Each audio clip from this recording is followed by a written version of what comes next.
Okay, guys. Now, today we are going to look at the VBA and macros. Uh, I will just give you a quick overview of what VBA stands for. VBA stands for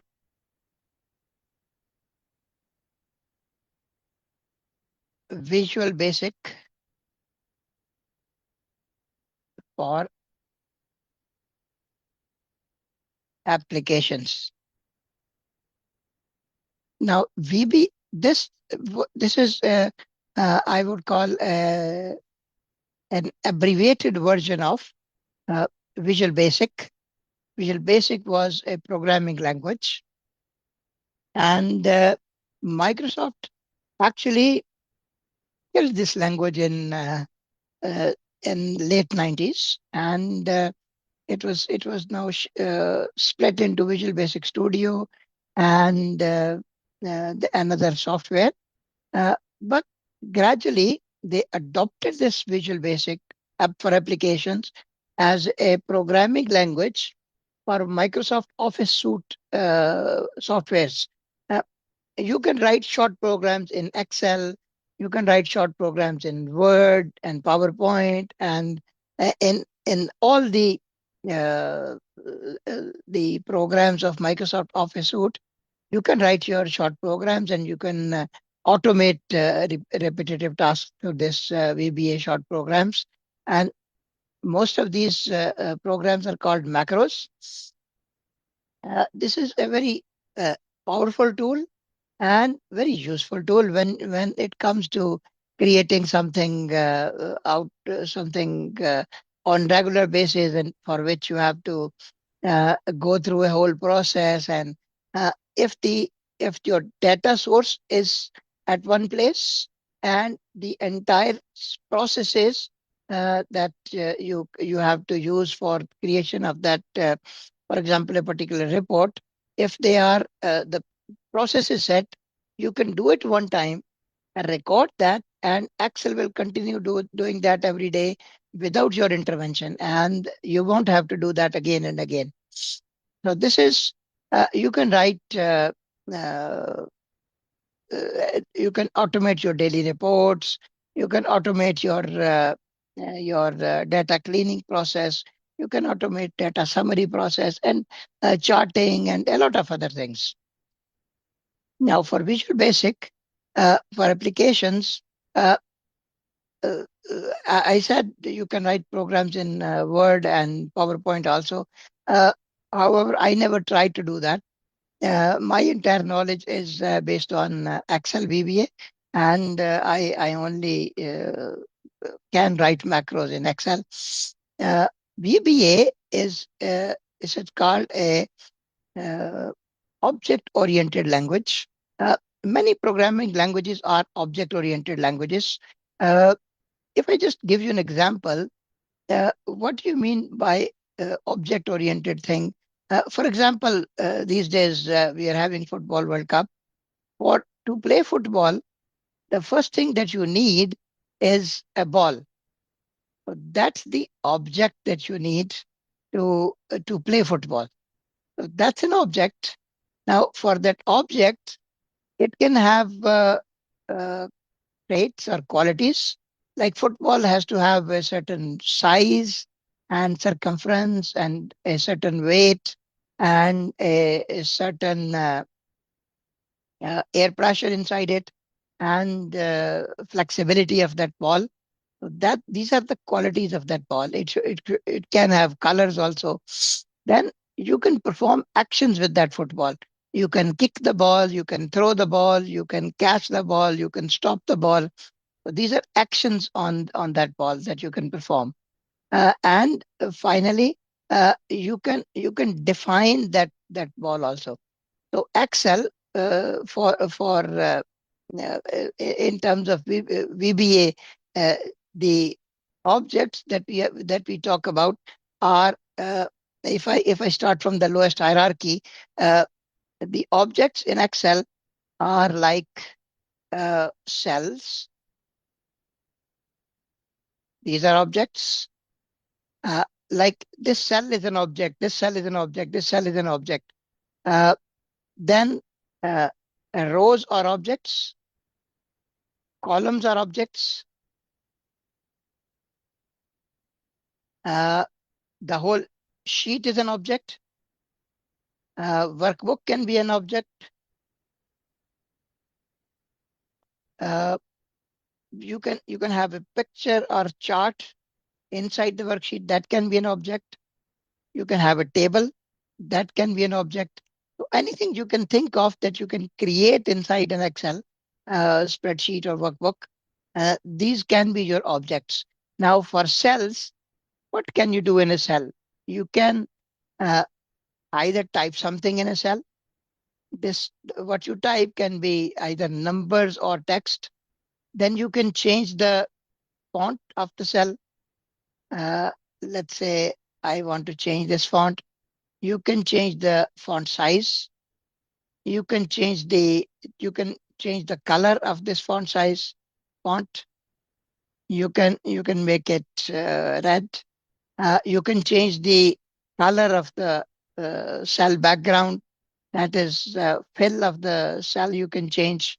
So all these things you can perform on a cell. Similar, all these actions you can perform on a row, you can perform on a column, you can do most of the things in a sheet and workbook and picture also.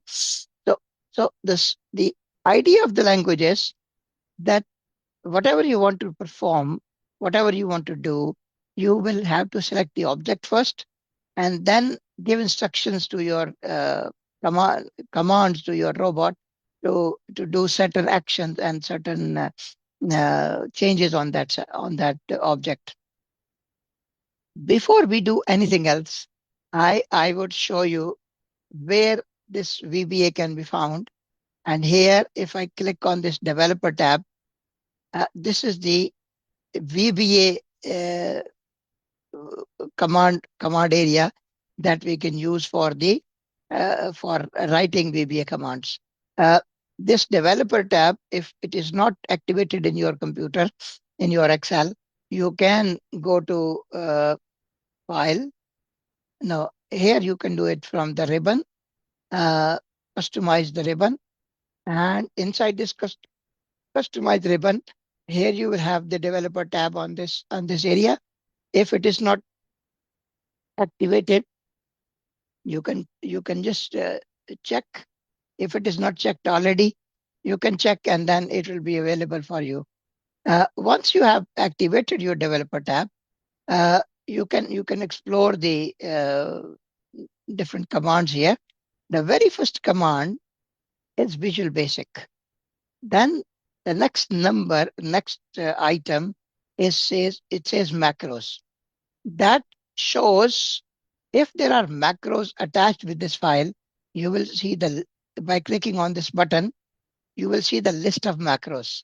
When I click on this, because we have not written any macro in this file, so this file does not show any macro list. So here you can see the list of macros. Next three buttons in a row. First button is record macro. Second button is use relative reference.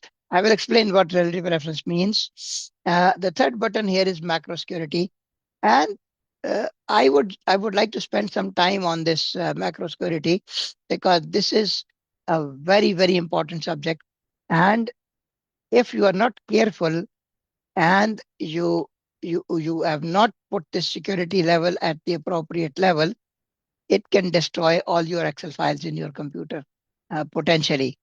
And this also is one of the interesting facts that first ever computer virus that was ever written, that was written as a macro in Excel. So this is the potential importance of security. Uh, Here, the options that you get for security, first of all, it says disable VBA macros without notification. If I keep my security at this level, my Excel will not allow any VBA macro to run. It will run all the VBA macros that I write myself in this computer. However, if I receive a file from somebody through email or through any file which is not created on this computer, my Excel will disable all those macros, and it will not even tell me that the macro is disabled, and it will kill the macro, and halas, I will not be able to use that macro. The second option, and this is what I recommend generally, disable VBA macros with notification. Uh, if you receive a file which is not created in this computer, you try to open that file, and that file has a macro associated with it. That macro will be automatically disabled, but you will get a notification here on this uh, formula bar. Below the formula bar, you get one more notification bar, and that will tell you that a macro was disabled. If you want to enable that macro, you can enable that, and this gives you protection also from an unwanted macro. And if the file that you have received, you trust the sender of that file, and you want to open that macro, then you can enable that macro and use it also. The third option here is disable VBA macros except digitally signed macros. Now, what digitally signed macro means, uh, if you are working in an organization and the organization has a network, that network has a digital signature. All the computers working on that network will have that specific digital signature, and uh, the files that are created uh, within that network will all have the similar signature, and that signature will be identified. And any file that you receive and it is created within that digital environment, its macros will not be disabled. But if you receive a file which is created outside of your company network or your university network or college network or whatever is applicable, in that case, those macros will be disabled, and you will get a notification that macros are disabled. And if you want to enable, you can enable those macros. So, uh, but uh, my computer currently, it's my private computer. I use it for at home only. I don't take it to office. It's not part of any uh, digital network. So I keep my settings at disable VBA macros with notification. There is a fourth possibility also, which says enable VBA macros, and Microsoft is giving you a warning also, not recommended, potentially dangerous code can run. Now, if you leave it at this level, that means you have dropped all your security levels. You are not secured, and any VBA content that comes into your computer, that will be enabled, and your computer will be able to run that. And some macros are very destructive. It is very easy to write a macro that that can run and destroy at least all Excel files in a computer. So it's not difficult at all. So you can you if you leave your setting here, you are putting yourself in a potential danger. So I recommend that when you work with even if you are not working with VBA macros, you should check your VBA settings and keep it at either disable macros with notification or disable VBA macros except digitally signed ones. Uh, Here, this says Excel enable Excel 4 macros. Now, this actually uh, the VBA text or VBA coding structure was a little different in very early versions of Excel until version 4. Now, after that, VBA also adopted a different kind of coding system. So if you happen to have a file which is very old, and it was created in Excel version before Excel version number 4, then those macros will not work in your current Excel setup. So if you have that old file created somewhere in 1995, 96, then you have to enable this setting in order to run that macro. But generally we don't need it. We don't use those old kind of macros. And the last step here is trust access to VBA project object models. This is for the deep programmers, and I don't even myself put myself at that level. So I just ignore that. So my recommendation is these two. This setting is very important for you. Uh, Next thing that I would like to show you is the different steps to record macros. Uh, the first one I showed you here is the record macro. If I click on this button, record macro, immediately this window appears.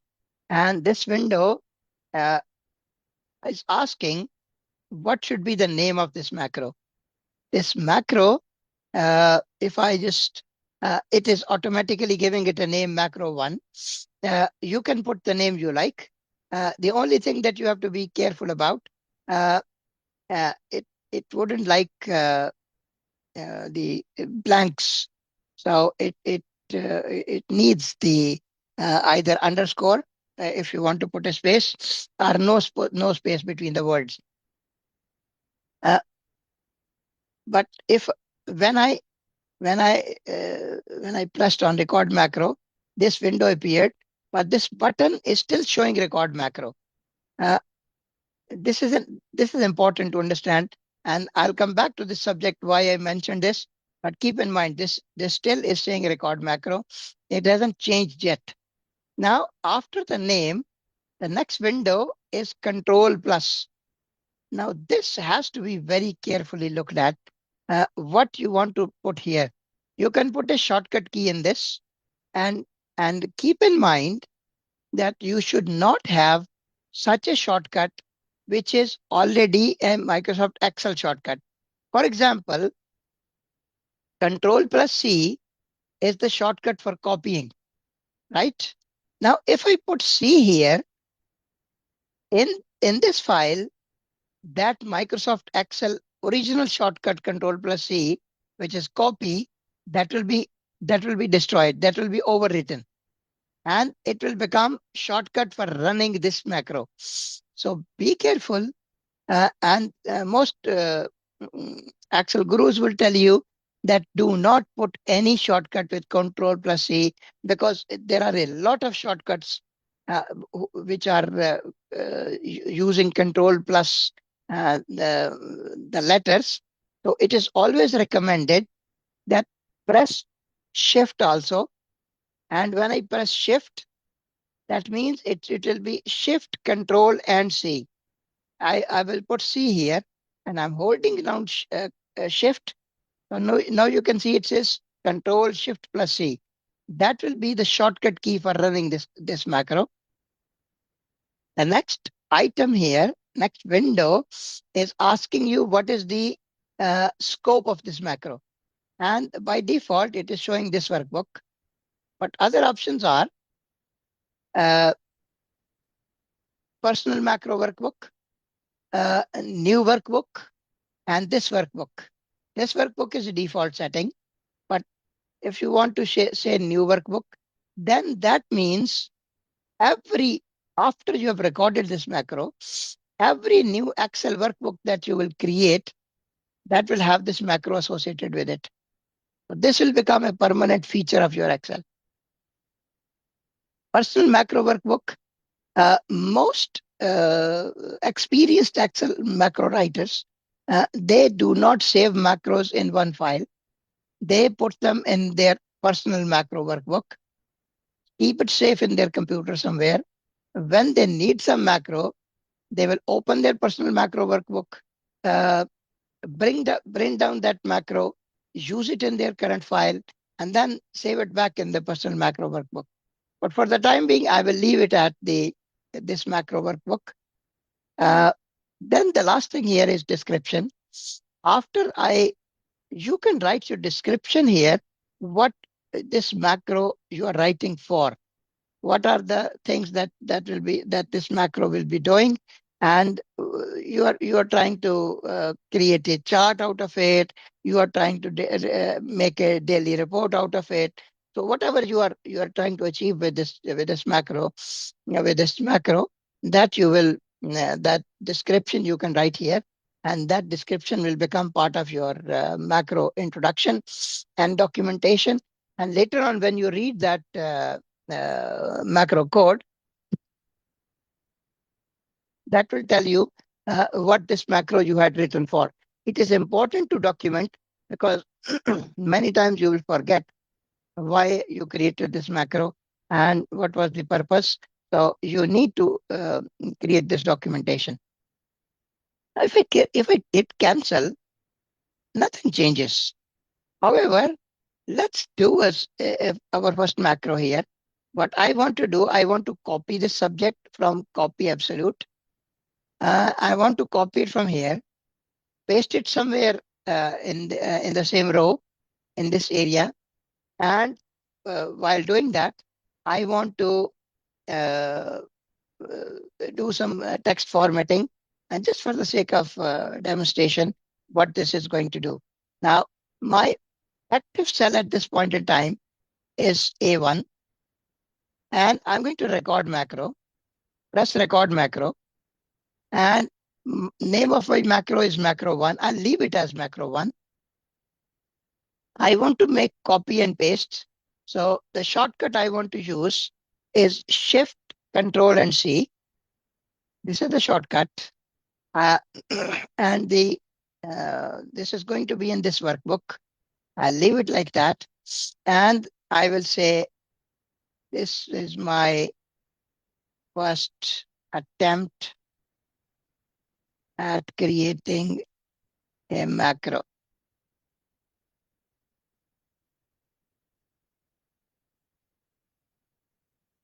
Okay, so this is the description. Keep an eye on this record button.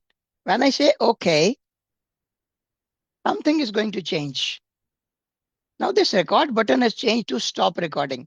This is an indication that Excel is in record mode now.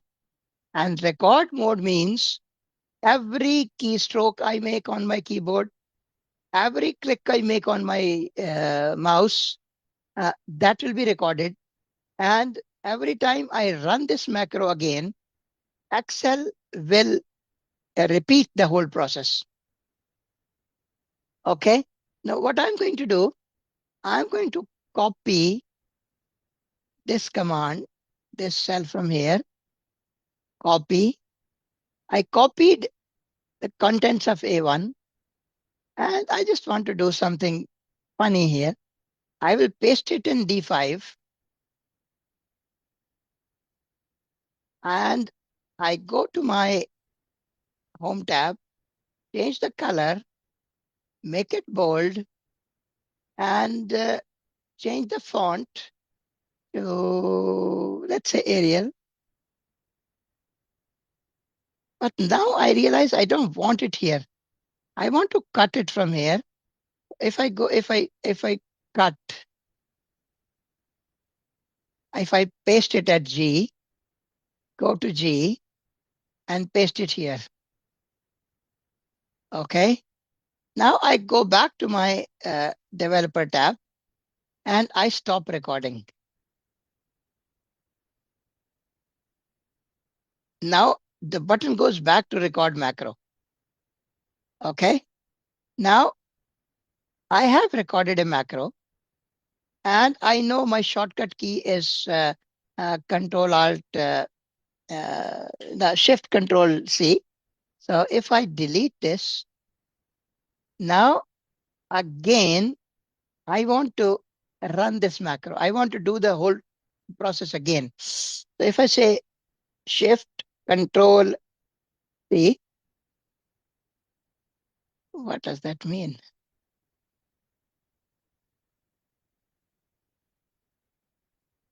I recorded a macro.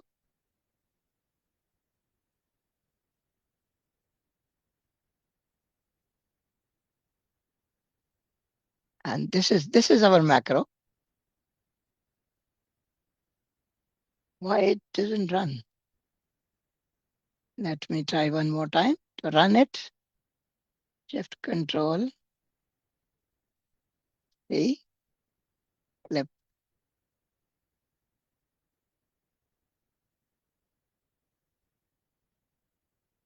What? Why Zoom is interfering with that? Okay, there may be a shortcut in Zoom that is interfering with my shortcut.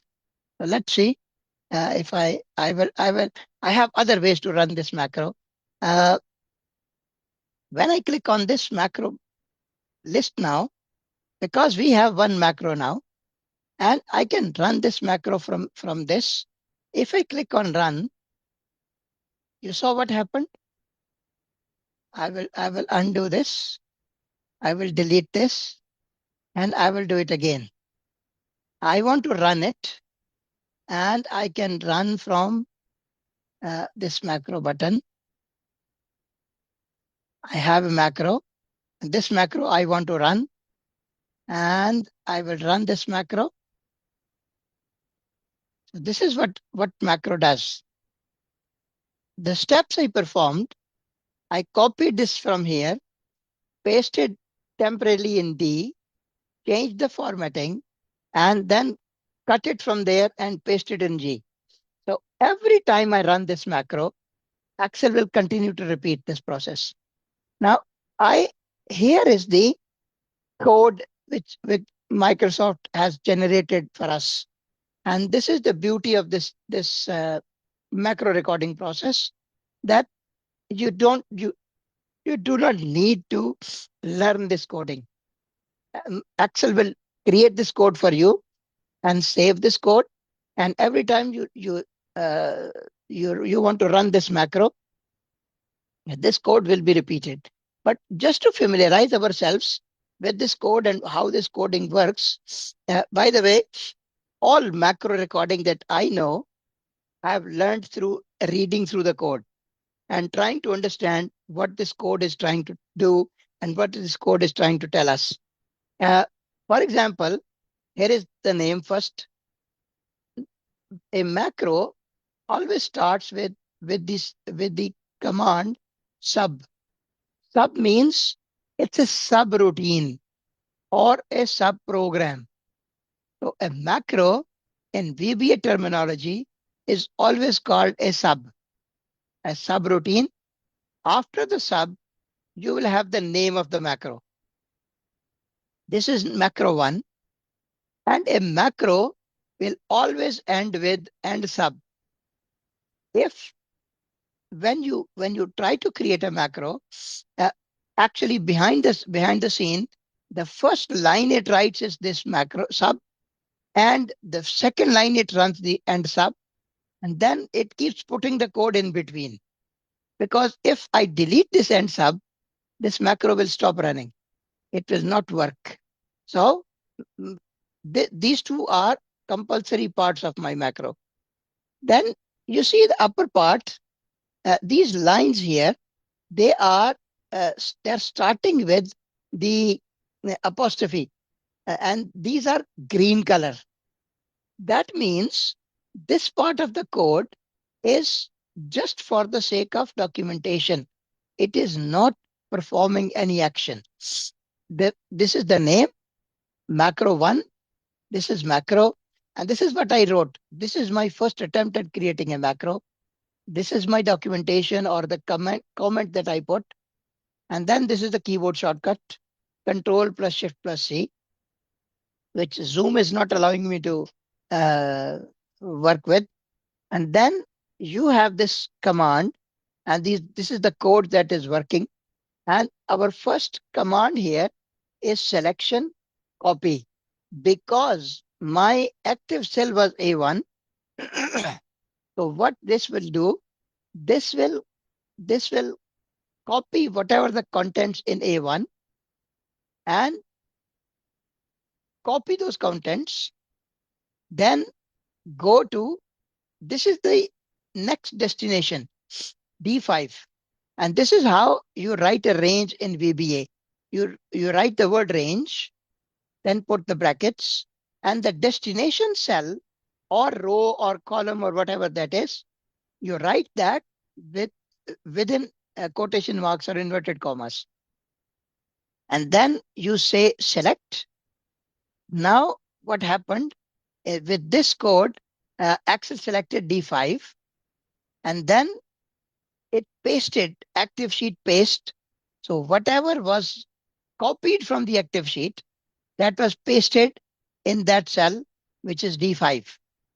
Now, having selected that, what it did, it changed the font color. See, with selection, font color, this is the code of that color that we used. This is the tint and shade. This tint and shade means the background color of the cell. If I had changed the background color, that code will appear here. Then this command is completed. That is the color command. Next command, again select the same word, then make the font bold, and then all these areas, these are different traits of that font. It is Arial, size is 11, strike through. You want strike through? If I want strike through, it will be true. If I make it false, it is false. It is not strike through. Superscript, outline font, shadow, and underline. All these are uh, false things. And color is repeated again here, the same color code. And tint is 0, and theme font, Excel theme font, none. And so this is the end of that. Now, after that, what I did, from the same cell, I cut the contents. I and then I went to cell G1 and I pasted those contents. So this is what this macro is doing, and this is what this action is happening throughout this command. Now, just for example, if I put strike through and I make it true, let's see what this command does. And I want to run this macro. I showed you I can go to this macro list and I can select the macro name which I want to run, and I want to uh, I can click on the run and it will run. There's another way to run this macro. In this VBA code, above this VBA code, I have let me delete this first, and I will go back to my Visual Basic Code. In this code, you will see there are commands here also. Excel, and then save, and then this is view, and this is undo and redo. Here is a play button, like on your most audio video players. This is the play button. If I click on this play button, this should also run the macro. So I'm here. I want to run this macro. Let's click on this play. Let's see what happens. You see what happened here? This text is now there's a line on it because I changed this strike through from false to true. This is a good example of creating a macro, and when the need arises to make small changes, you can make those changes, and your rest of the macro will still continue to work. Uh, so I just changed the superscript strike through from false to true, and it is changing the behavior of my macro. So that can be done. Uh, I will leave this macro here, and I will go again, and I want to create another macro. Keep in mind, guys, first macro I created, this was my active cell, and in this active cell, I selected from this. copied the contents, pasted in D5, and then cut from made the changes in my text, then cut the contents of D5 and pasted them in G1. Now I'm going to create another macro, and in this macro, my starting point, cell, my active cell is not A1. Anywhere I can leave my active cell anywhere. Uh, I want to start recording a macro, but this time I'm using another place. At the bottom of my screen, here you see at this end, very end, you have something called ready. Now in this ready mode, after this ready, there is something like a camera like shape. It says no. When I hover my mouse over this, it says no macros are currently recording. Click to begin recording a macro. So if I click on this button, this can also be used as my macro recording start button. So if I click on this, again the same window appears, and the name of the macro is now 2. And I'm not going to put any shortcut because I think because of the Zoom, the shortcuts are not working. And I will just say uh, this is second macro. And when I say OK, you see here it says stop recording. And another change I want you to notice that this camera kind of is disappeared. And now you only see a square here. This is also an indication that your macro is being recorded. Now I'm going back to the same A1. I copy the contents and paste them in D1.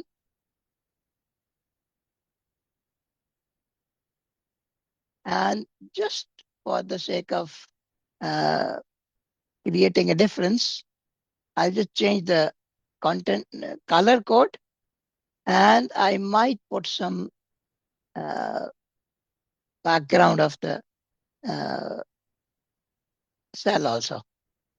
So now I will go back to my any other cell, and I'm going to stop recording from the same place where I started recording. You can stop recording from the developer tab here also, but because I started, I want to stop from here. So that also record action.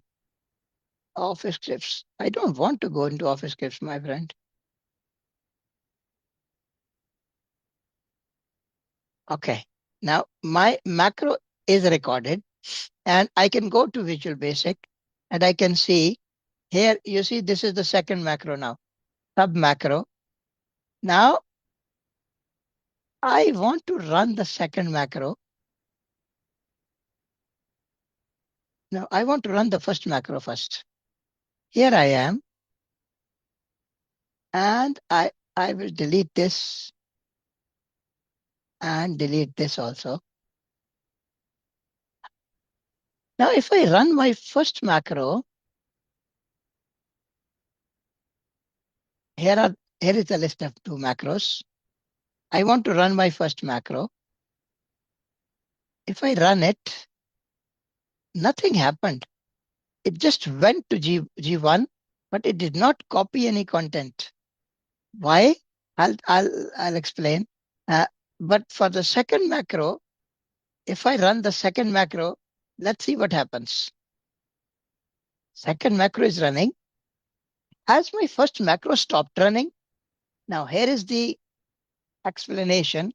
If I go to your code, the difference here is the first line is selection copy, because I did not move my active cell.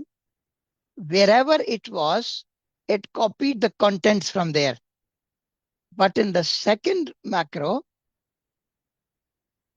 wherever my active cell is, it will first go and select A1 as active cell. So if my active cell, when I run the macro, is not A1, my first macro will copy the contents of this cell, which happen to be blank for the time being, copy them from here, paste them in D5, and from D5, after doing all the formatting, uh, cut it from here, go to G1 and paste it there. But because there is no content in J1, there'll be no end result also in this case. So this is the difference of your starting point, and that starting point will can have a different result in your macro. So this VBA code, if it starts with selection, then whatever you want to copy or whatever you want to start your work with, your active cell should be in that place. Now, otherwise, it will not give you the desired result. Now, I want to do one more macro, and that macro I want to create with my active cell as B7, and I will start recording macro this time from this. Uh,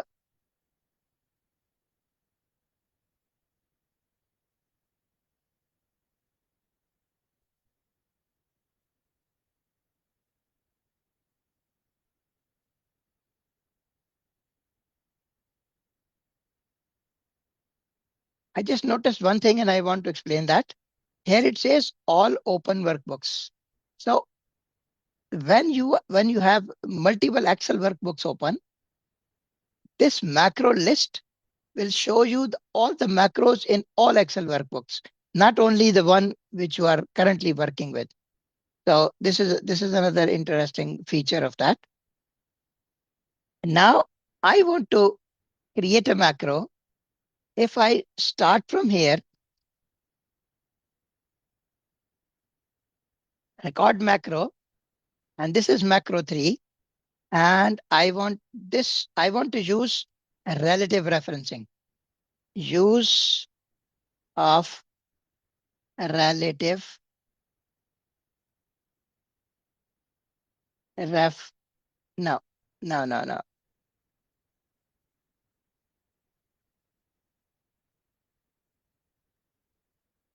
Use of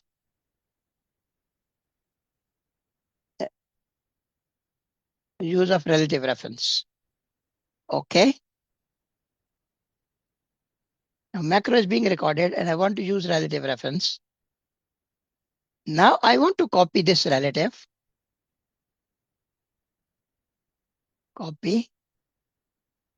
And I want to go paste it.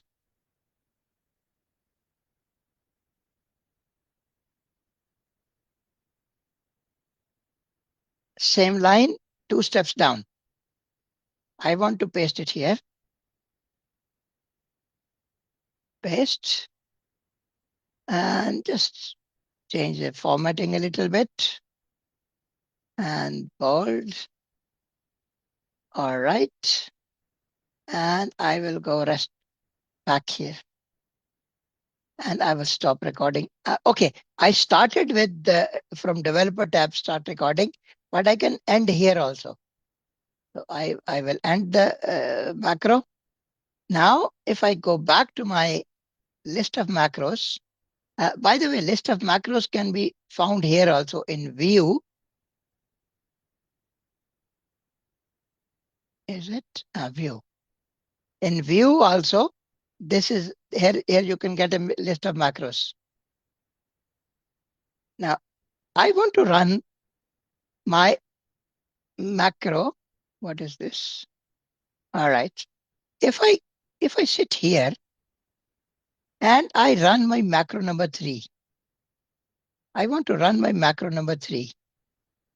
First, I will show you what it does, and then I will explain what is the significance of that. You saw what happened? From here, it copied the contents of cell A1 and pasted them in D3. Why? Because when I started recording this macro, my active cell was B7 and I selected A5, which is 2 steps up and 1 step on the left. So if when my active cell was here, it will again do the same relative action. It will go 2 steps up, 1 step on the left, copy the contents, move to the right 3 steps, and down 2 steps, and paste the contents there. So this is the relative reference utilization, and I will show you the code here. Uh,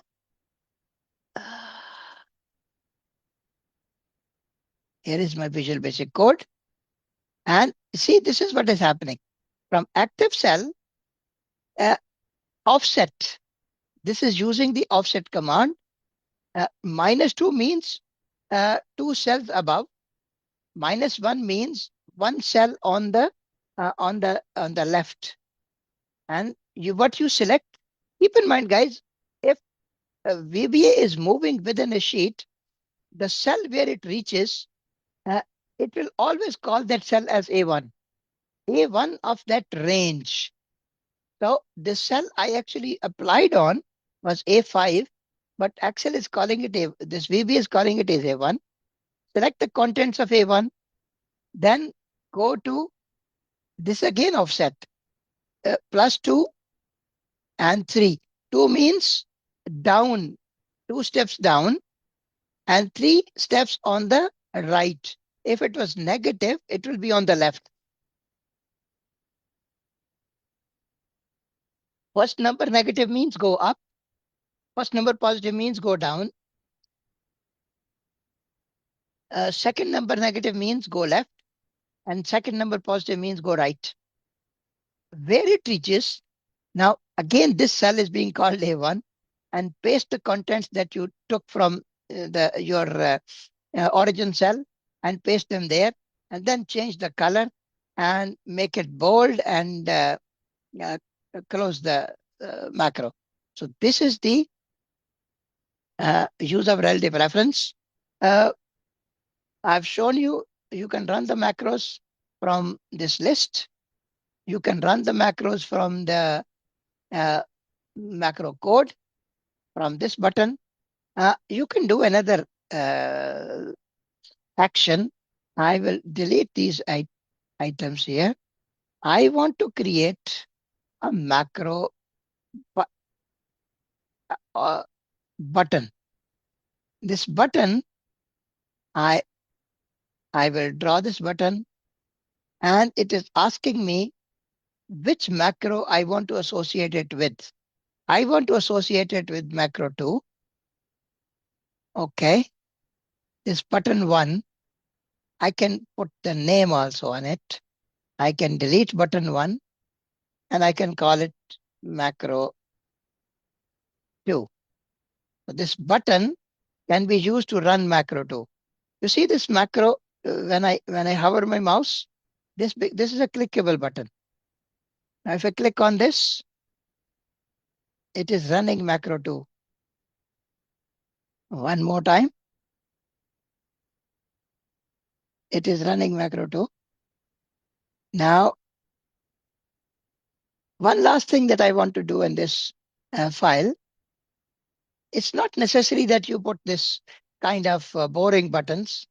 You can insert anything that you like. And I would like to draw this emoji smiley. A smiley, and we see most of the smileys are yellow. So let's change it to yellow. And let's change the outline also to.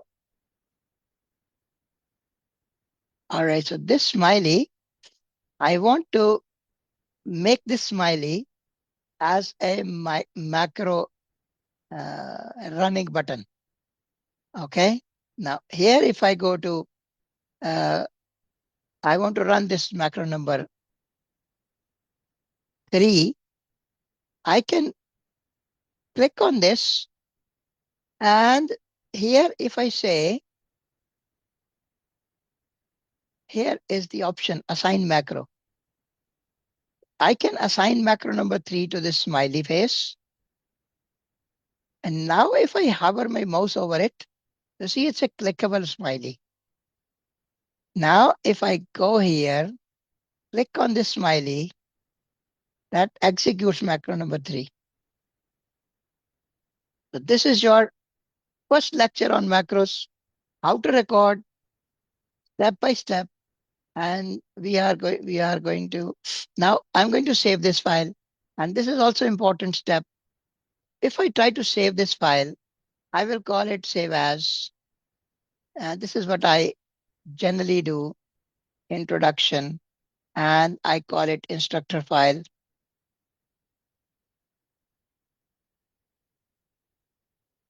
And if I say save, Excel does not allow me to save this file. The reason this Excel says the following features cannot be saved in a macro-free workbook. It's a VB project. All the macros are called VB projects. I have created a VB project on this sheet. This sheet cannot be saved as as a regular XLSX file.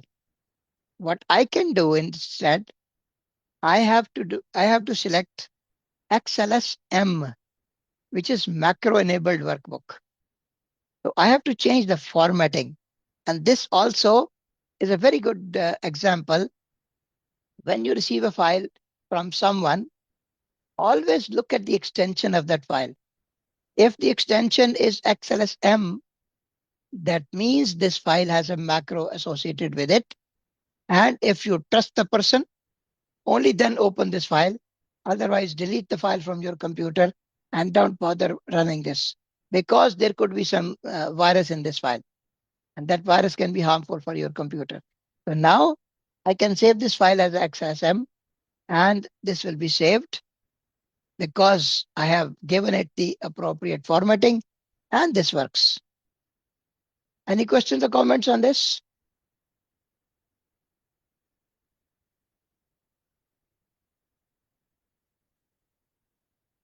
Okay. All right. The next file that I want to create, I want to create a report from macro. So this is my second file. And I want to create let me stop sharing and share the next file.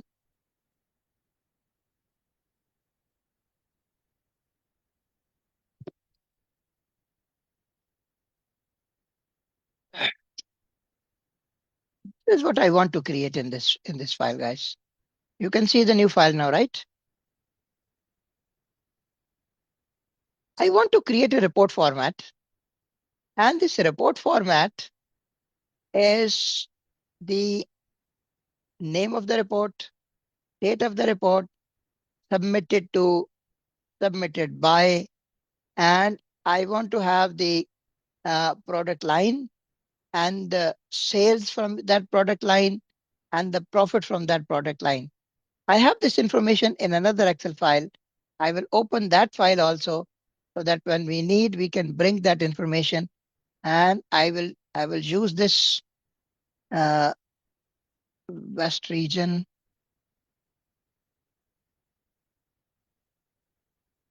Okay, so this is the format. This is the file I want to bring data from.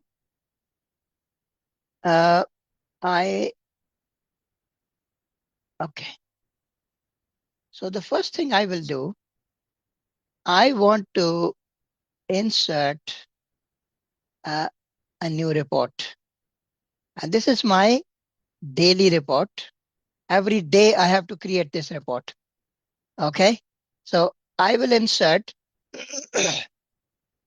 Before I insert, I want to start recording a macro.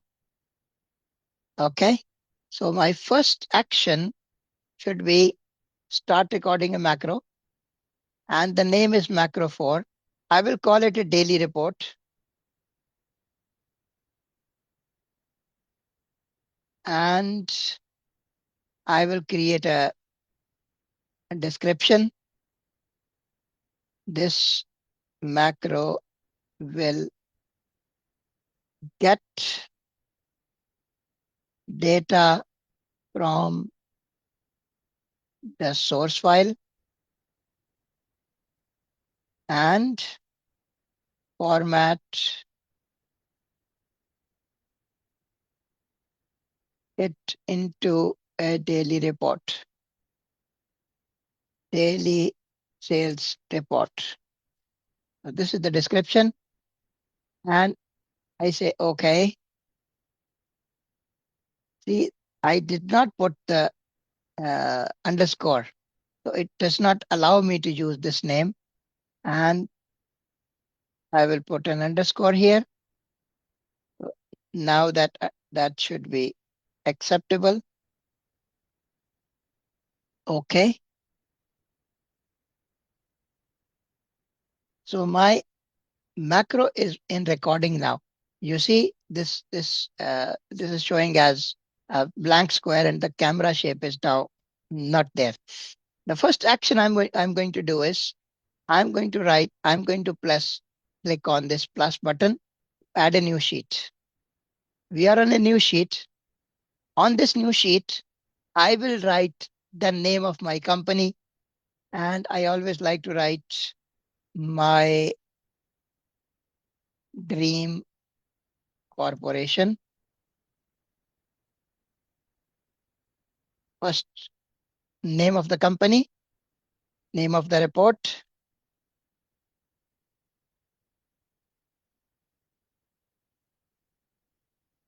Okay. Uh, Date of the report,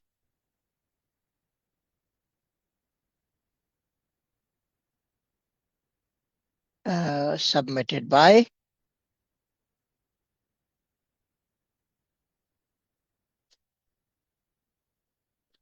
and submitted to.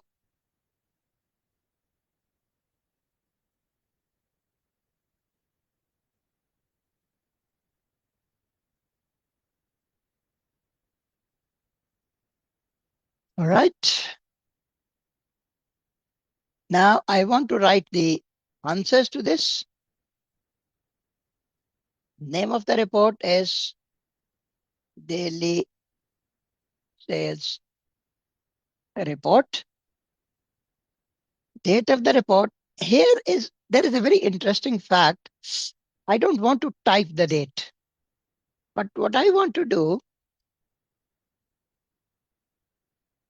if you remember on the first date, I showed you how to create, how to write today function and how to convert that date into uh,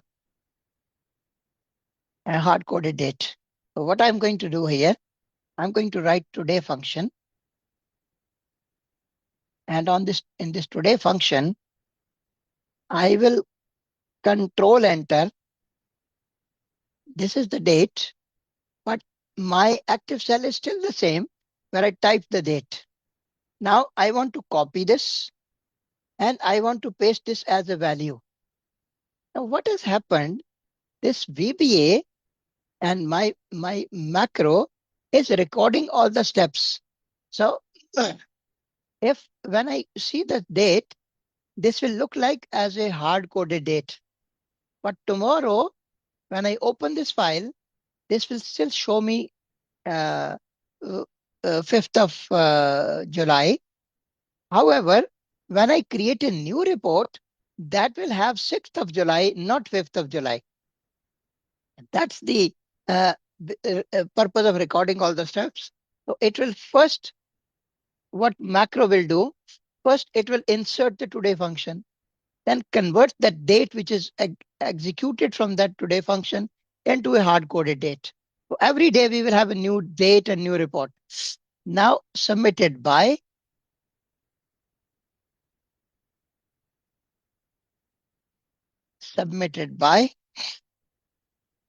uh,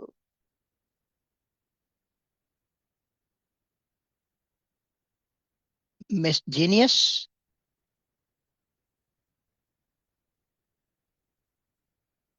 and submitted to Mr. Boss. Okay, that should be enough. Now I need to create that uh, data table also.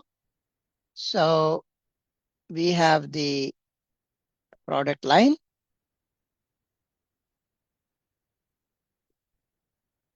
and we will have sales, and we will have the profit. And now we need to do some formatting here. We bring, I will change this to, uh, okay, let's do this and change the size to 20 and color to blue. And these values, I will convert them to Arial.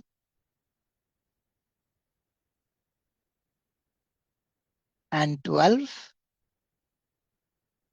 and bold. And you see, it is not fitting in this column. So I will do something about it in a minute.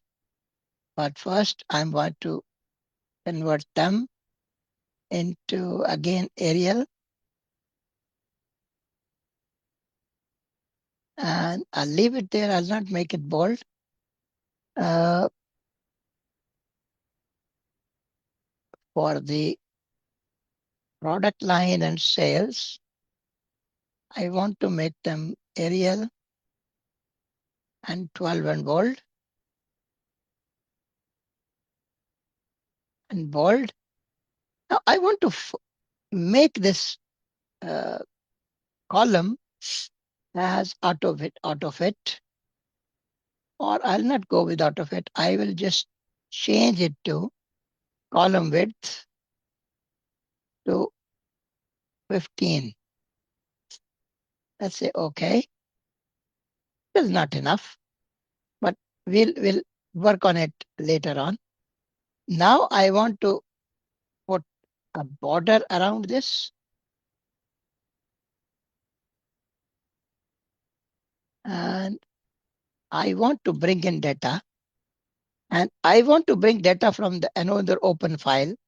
Uh, I will click here, go to that file, click on that source cell, hit enter, and my first item is here.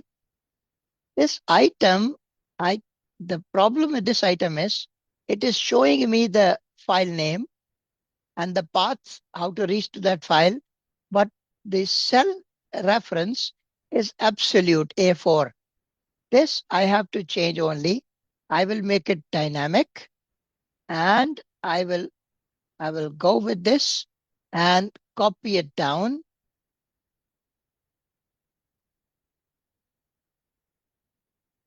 all 6 product lines, and I will bring in sales and profit. So all numbers are here. Now I want to do some formatting, and I will put borders around this and make a thick outside border. And I want to show these numbers in millions only. So if I go to my formatting and I go to custom format and I just enter a format here, which I will call uh, I will say hash 00. No, hash 0. Hash 0, comma, or dot, another 0, comma, M. M for million. Okay. So that is the format I wanted. And that's enough formatting. Let's rest our cursor here. And I'm going to stop recording the macro. My macro is done, and my VBA should be able to show me the code. First, let's see the kind of code we have written. This is our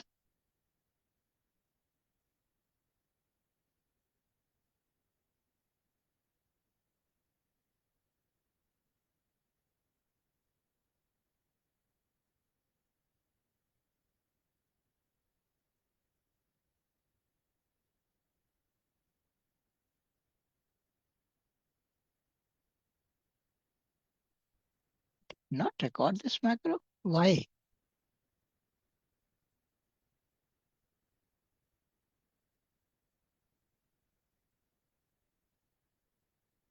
Macro 1, macro 2, macro 3. Where did this macro go?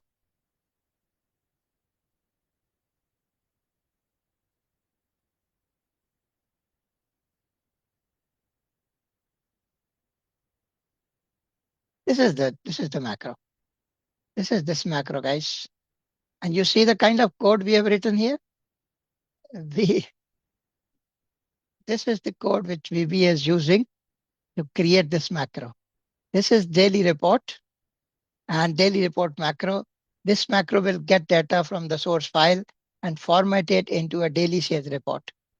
And these are the areas which we were typing in cell sheet add after the active sheet. So wherever you are in this Excel file, when you run this macro, it will run your active sheet, and this active sheet will add one sheet. Then this is an interesting way to say Excel in the original VBA coding structure. Uh, and in Excel also, initial cell references were not like row numbers and column uh, alphabets. It used to be row 1, column 1. Cell 1 was row 1, column 1. Cell 2 was row 2, column 1.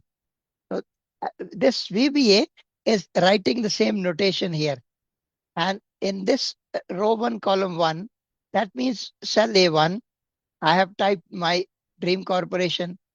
Then uh, I go down one step and I write name of the report. I go further down one step, write date of the report. Then I go to submitted by and submitted to and daily sales report. This is my report. And this whole structure is creating this report. Now, if I if I want to make some changes here, I can do that. The first change I want to make is I want to see this column width. This is not enough. So I can change this column width to, let's say, 25 or more in order to see all these values correctly. So if I go to my code, what I need to do is I'm going to slowly scroll down and see where I type. Uh, this is my this is the size of the font, which is my dream corporation. That Having done that, this is the color. This is the size of my these values which I created. Uh, and this is size Arial 12. Uh, then size 11 of these values. Uh, I am looking for this. This is column width. Column width 15 is not enough. Let's try column width 20. And with this code created, let's go and run this macro. And I'm going to show you the list of macros. And this is my daily recording. And my other file is still open. So that is why it is showing me the list of other macros also. So let me close that file actually. This file I will close.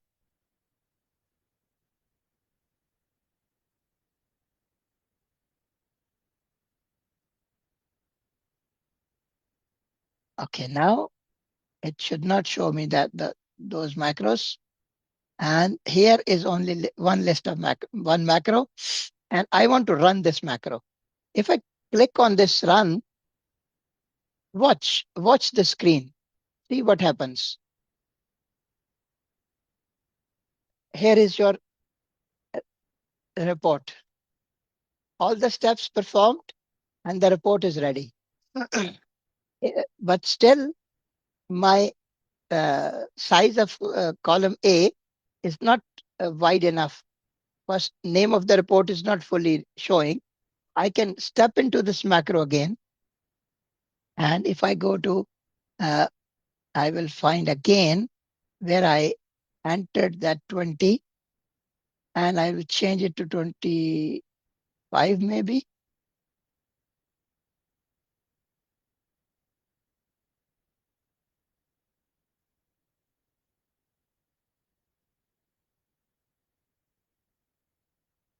Where did it go?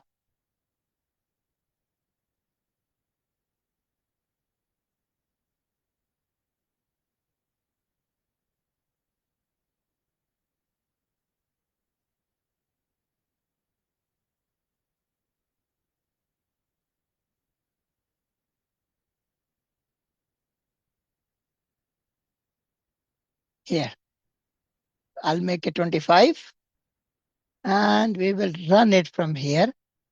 Let's see. Okay, now it is enough. Now everything is showing perfectly.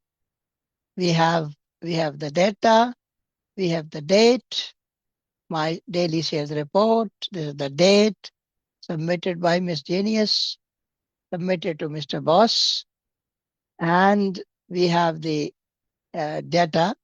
Every day, all you need to do is make sure that this data is showing in that file, which is your source file. If your data is updated in that source file, your report will be automatically done every day by just clicking this button. You can create a button also, your daily report button. You can put a smiley, or you can put a button, or you can put a star, or whatever you like. Let's say, let's insert something here, and but then you will have to put it on every page. So I'll refrain from that. Uh, Now, if somehow Mr. Boss leaves the company, and a new person joins, and his name is let's say Goodfellow. So what we need to do now, we need to change this name of Mr. Boss to Goodfellow. So we can step into our VBA code, and inside this VBA code, we have to try to find where we type this Mr. Mr. Boss. Here is Mr. Boss, and I will say Mr. Goodfellow. Now, Mr. Goodfellow is the new boss. So if I run this macro now this will show you the name of the boss as Mr. Goodfellow. See, name of the boss is Mr. Goodfellow. This will create your daily report. So I will take a 15 minutes break now, guys. When we come back, we'll create some chart with the help of VBA, and then we'll do a little more practice. And the idea of this is very simple. Visualize what you want to do and plan your work,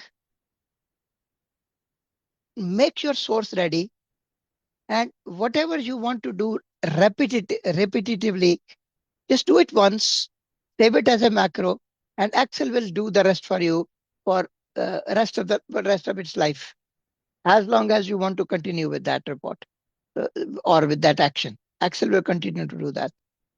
Okay. I'll take 15 minutes break, and when we come back, we'll do some more practice on this.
I'm back, guys.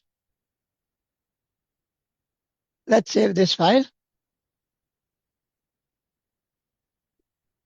And we know we have to save this. We cannot save it as XLS file. So we have to save it as XLSM file. And I will write it as my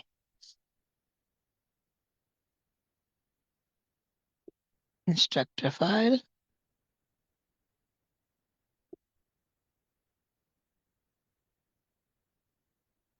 All right, I will close this. And I will share another one. Pichapan, we have a question. Before you joined today, uh, we asked this question from everyone else, and people agreed. We want to shift this class from this Sunday evening to Saturday afternoon. What do you think about this?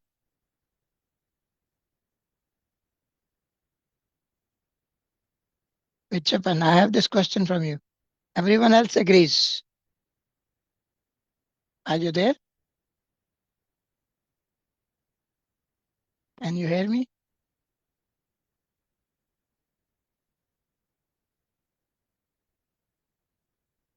I don't know.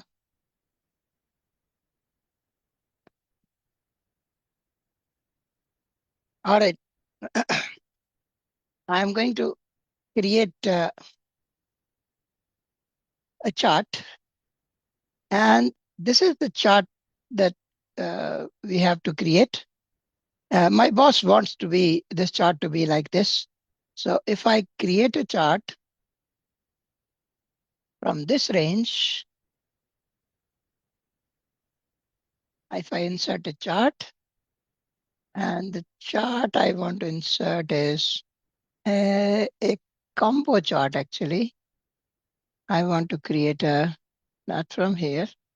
Oh, I'm sorry. I was forgetting we have to record a macro. So we will go with the macro recording.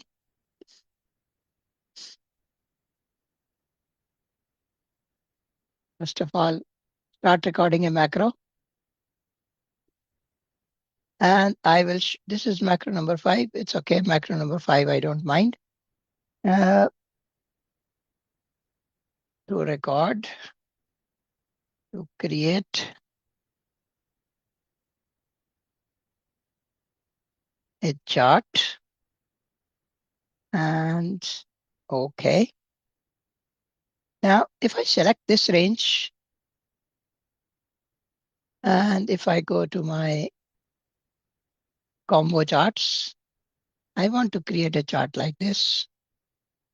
So this is the chart, and I want to uh, make the title, and I want to change the color. So my boss needs this. Color of these sheets should be darkish blue. So if I insert this dark blue color, uh, color of the line is fine. You want to insert data labels, and data labels should be, oh, I inserted data labels only to 1. And let's do that. Oh, I will do one by one. Add data label, and to this also add data label. And now I will select the data labels, and let's go back to our home page and change this color to red, and Arial and bold. This is fine now. We need to remove the grid lines. If I go here and just remove the grid line, uncheck the title, I want to select as North region.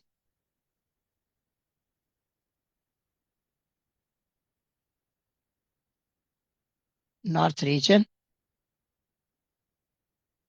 And I I want to make it Arial, bold, and fill with yellow. This is the kind of chart that my boss wants me to create and wants to take this legend to the top. So go to change the legend to the top. My chart is done.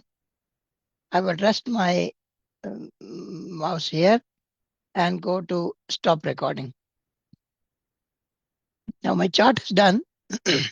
If I just delete this chart and if I run the macro, let's see which macro we want to run. I will go to view and we have a macro number 5. So run this macro. Here is the chart again. If I go to the next sheet and I want to run the same macro, the idea is that it should be able to create the same chart. It did create the chart, but the problem is it just picked these 3 data points, not all of them, because our data points are 3 data points here. So it just picked those 3 data points and did not take all the data points into consideration. Now, there is a solution to that, and that is instead of creating this chart like this, I'm going to write a second macro and I'm going to just change the focus of my selection. And I'm going to say, instead of, I start from here, start recording the macro. I'm here, and this is, I will call it correct chart macro. This is what I will call it, and it's macro number 6. Okay. Instead of selecting by dragging the across, I'm in the first cell.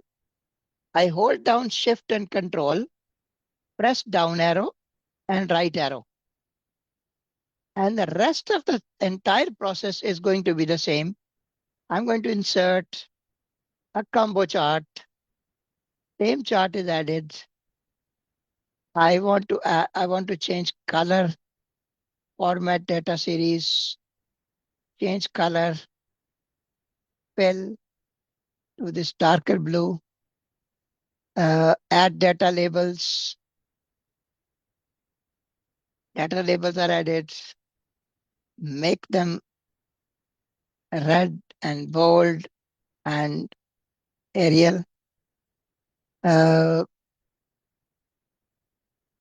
to chart elements, remove grid lines, and put the legend at the top.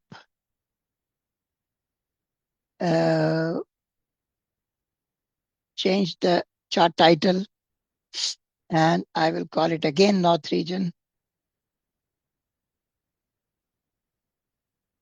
North Region and Arial, bold, and filled with yellow. Everything is done. My chart is complete. I can rest my I can delete this element and rest my cursor here and stop recording the macro. Now I have macro number 6. Now I'm going to run this macro number 6 and I will run it from this view window. Macros, macro number 6, which I think is the correct macro. And let's run it. My chart is working. I go to East region. Now I run the macro again. Macro number 6. Now it picks all the 5 data points. So that's the only difference here. Instead of dragging data like that, I selected data like this. Shift, control, down arrow, right arrow. And this makes the entire difference here. But there's one problem with this. It is North region because I deliberately typed North region rather than referring to a cell. So if I delete this now, and if I go back to my north region, and I will delete this chart also, I go to my VBA code, and in this VBA code, I have this module 1, and I will see where I typed that. Uh, where did I type my?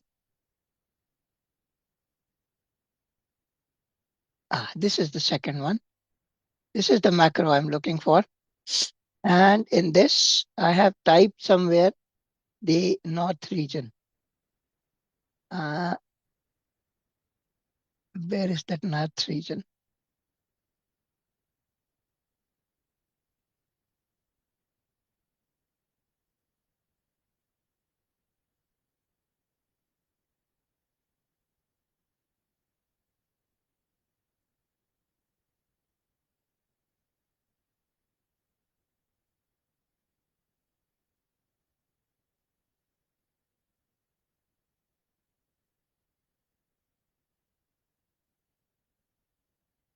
Interestingly, I cannot find where I typed that region.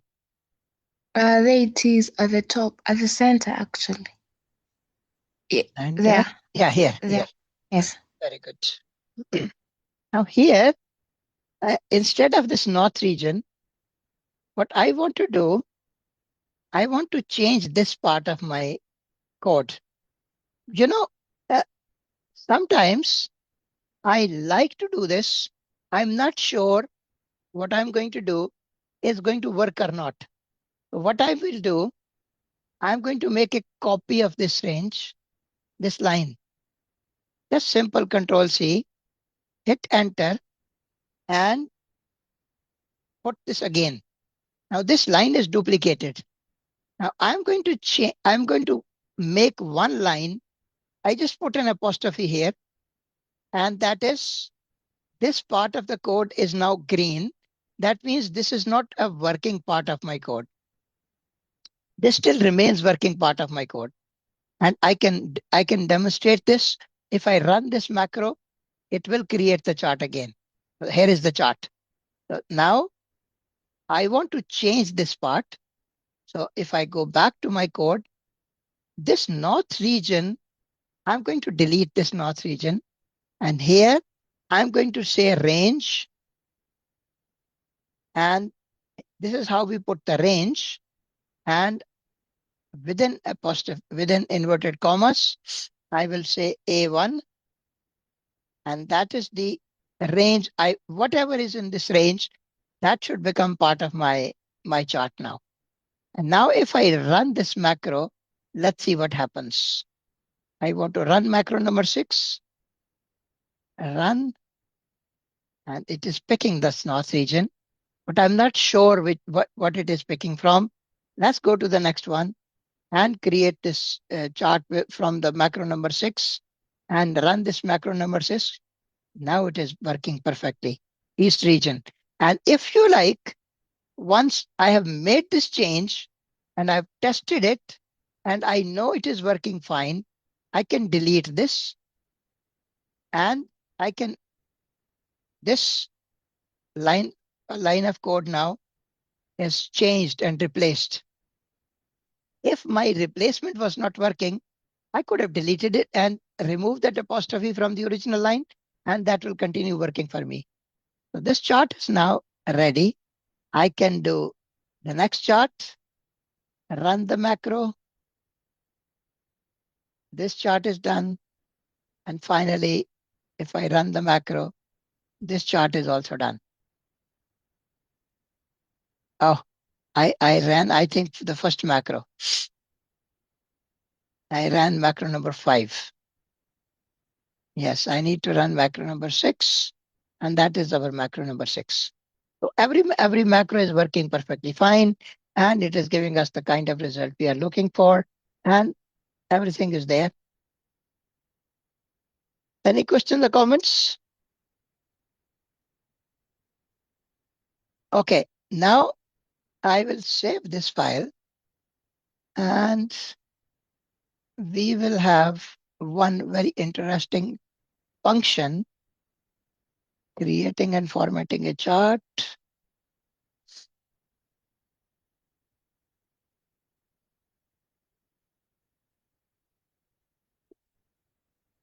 And XLSM, otherwise it will not save. So this file is saved. Let me open one more file.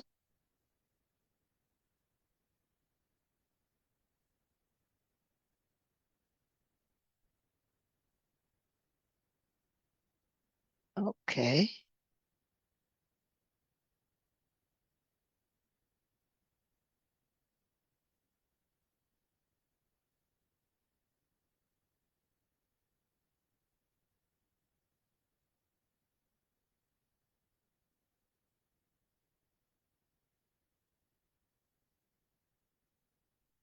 Okay, now let me share the new file.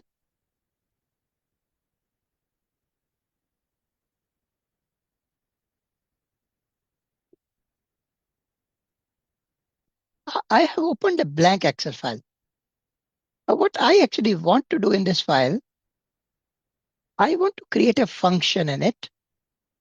And the function I want to create is a CAGR function. You know, in our first session, I think we did discuss that until about uh, 2 years ago, Excel did not have any function which could compute compound annual growth rate of our numbers. Now, this is now possible. There is a function RRI which can compute the compound annual growth rate for Excel.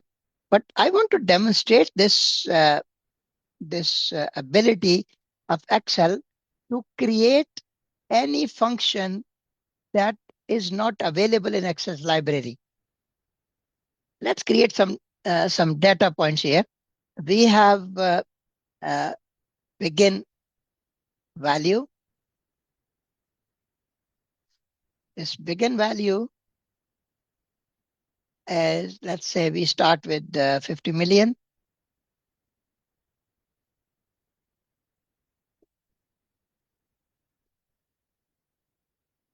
And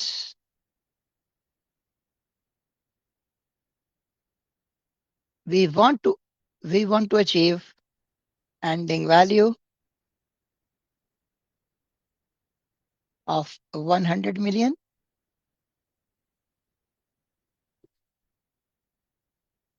And we want to achieve this in a time frame of 10 years.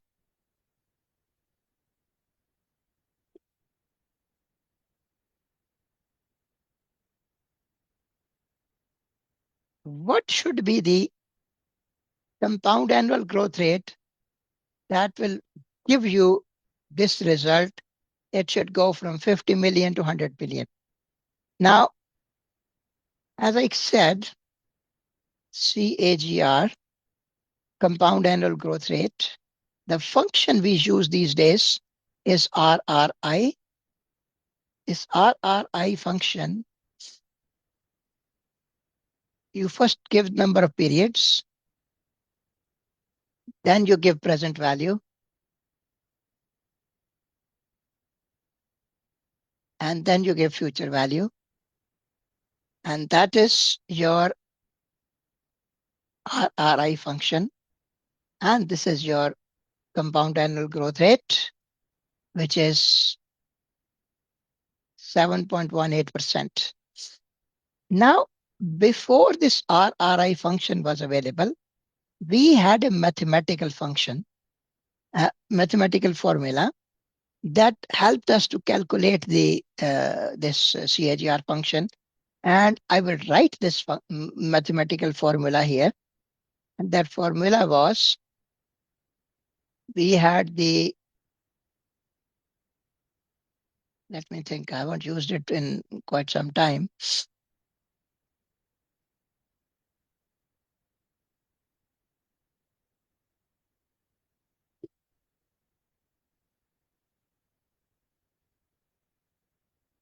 ending value divided by beginning value raised to the power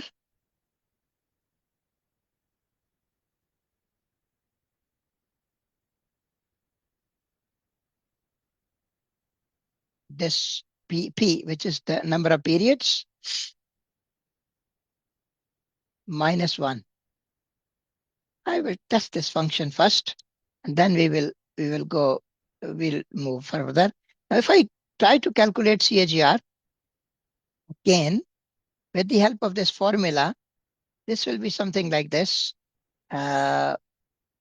Ending value divided by beginning value raised to the power 10 minus 1.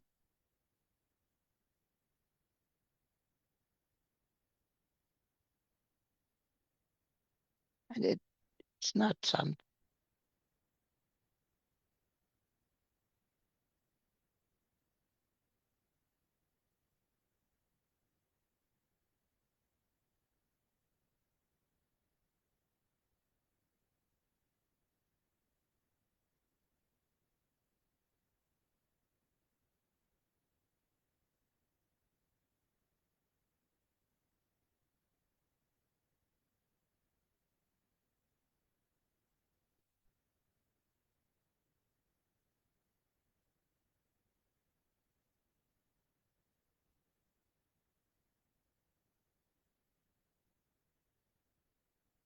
I'm just playing around with the function, guys. Give me a few seconds. Let me get the handle of this.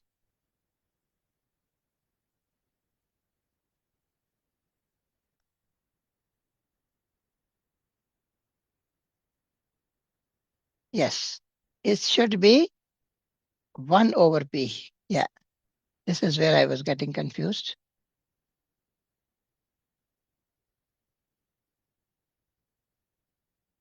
So this formula gives us exactly the same result as RRI function. But CAGR function is not available in Excel.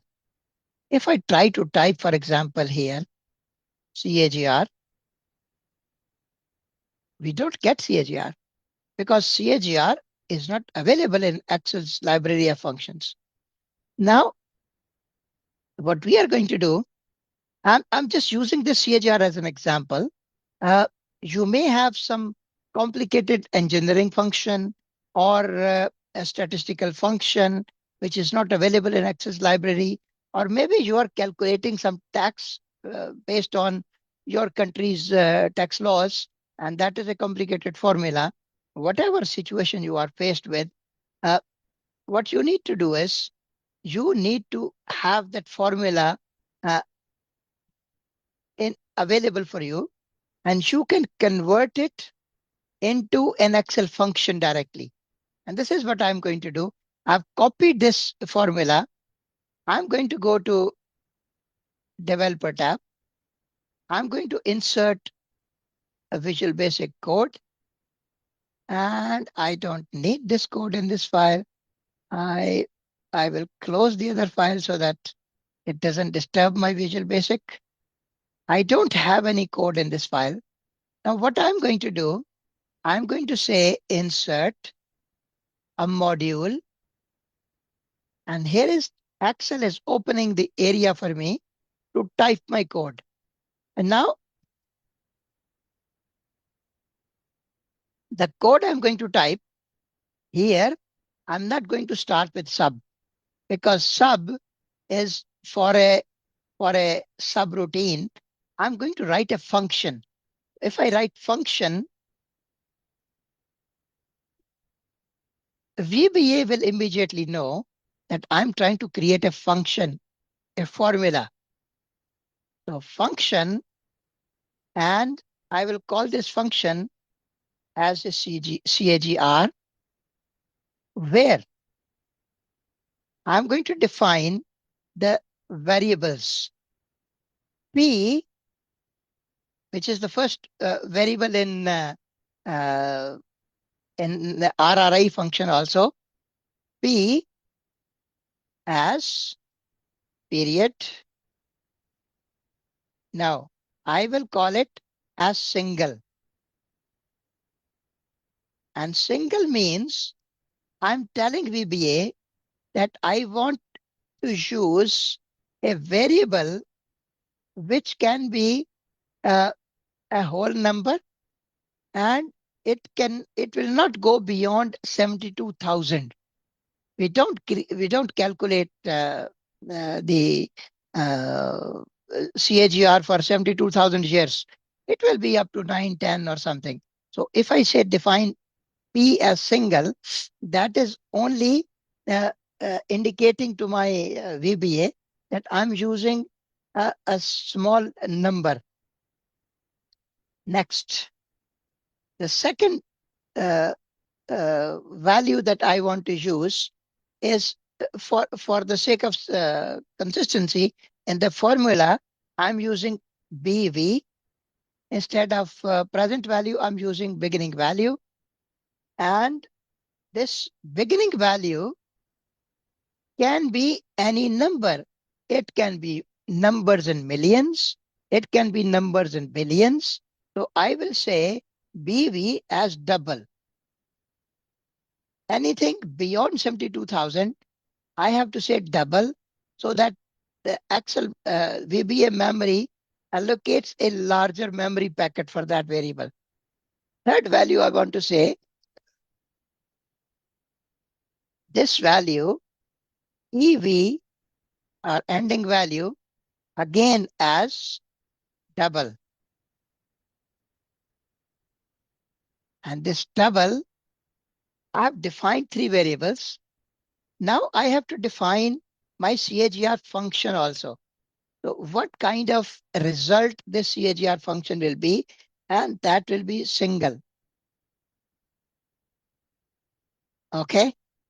I've defined four variables here, three variables and one the category of the function itself. Now, if I hit enter, you see Excel VBA has changed some colors here and has made some things as capital, and it is recognizing that CAGR is a function that we need to calculate, and the values that we have in black, they are the variables, and the other statements are defining those variables. Now, inside this, I'm going to type some definition here. This function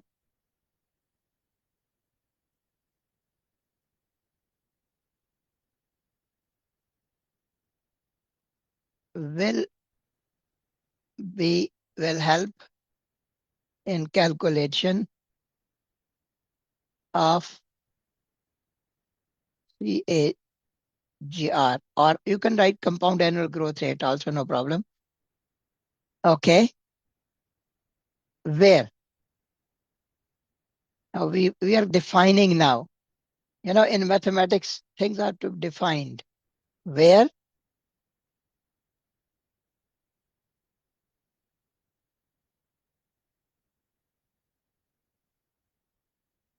P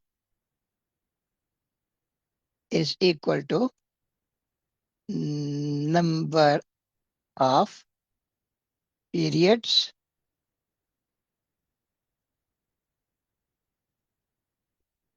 uh, BV is equal to begin value or present value.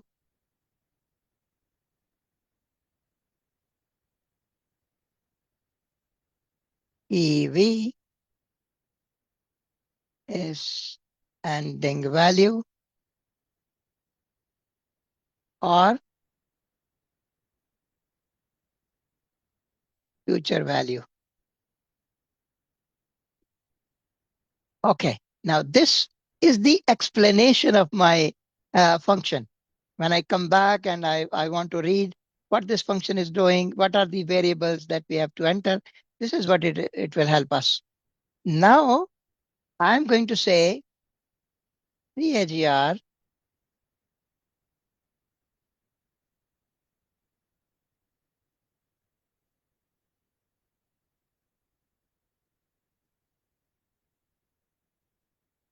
here is the formula.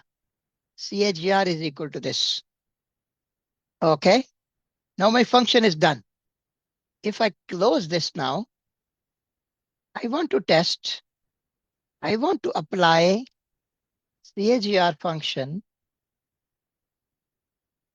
and I want to use this newly created function is equal to CAGR. This function is available, guys. Okay. Now, what is the first parameter in this function? Periods. The second parameter, begin value. The third parameter, ending value. Close the function. And here is our result. Now, this is the magic word of VBA. Any mathematical relationship that you can create and you can define like this in a code that will give your Excel the capability to save it as an Excel add-on. We have created a program now, and these are the kind of programs people create and sell to you for those special functions. And this is the program that we have just created. It's a very simple process. You just have to get this mathematical formula correct. And here we are just defining these parameters. And once we are done, we can save this file, and we are going to save this file as not as Excel enabled workbook, but we are going to look for XLAM file, and that is Excel add-in. Here it says Excel add-in, which is XLAM. When I click here and I want to save it, CAGR function. Now I will save this file.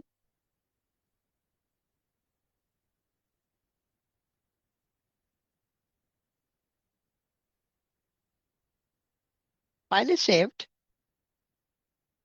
If I close it now, and I will save it and close, I will open another Excel workbook and I will share with you the new workbook. And let me share it again. This is the new workbook. And in this, I will put the numbers again. For here, this is my begin value. I want to start with 10 million. I want to go to 20 million. And I want to again go with the same. I want to go within 7 years. I want to calculate my CAGR.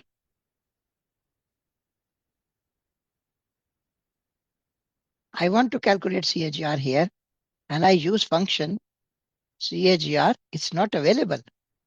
Why it is not available? Because I created that add-on, but I did not link it with my Excel. So what I'm going to do, I'm going to go to my file and options. Here in this, you have add-ins. And in this add-ins, Excel add-ins, go. And here is the file that I just created, inserting a function. If I click here and now say OK, now I have my CAGR function available. Now, from this point onwards, any file I open, this CAGR function becomes part of my standard Excel functions. Okay. So this is how you create a program, run it in your Excel, and make it part of your permanent Excel file. So this function from now onwards will always be available for you, and you can use it in your Excel. So I have given you something that you make the mathematical logic and create that program, and that program will show you how to run that function automatically. And that is the uh,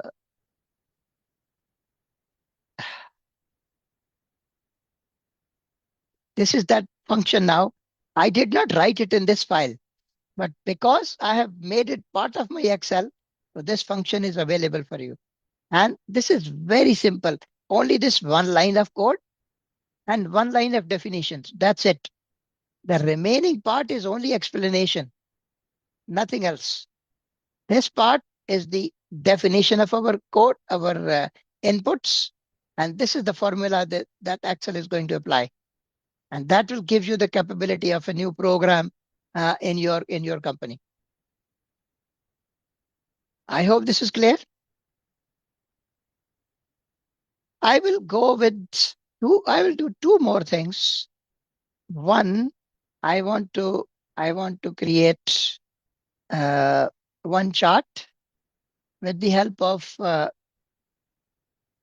VBA code.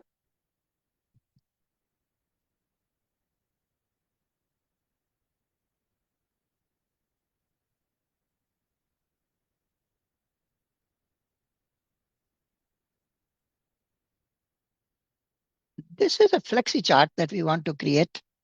What we want to do, we want to have a capability in this chart that if I want to place a tick mark, and if I check this chart, this checkbox, this line should appear. If I uncheck, this line should disappear. So what I'm going to do, first I will create some space here. And in this space, I want to create a data duplication process.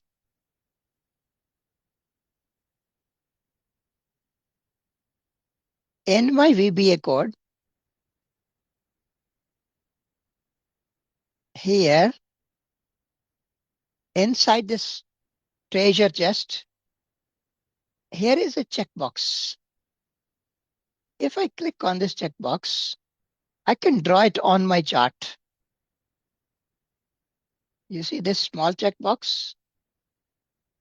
Let's place it on the edge of this EBITDA margin line. And I expand this. It says checkbox 1. I'm going to delete this checkbox 1. I don't need the name.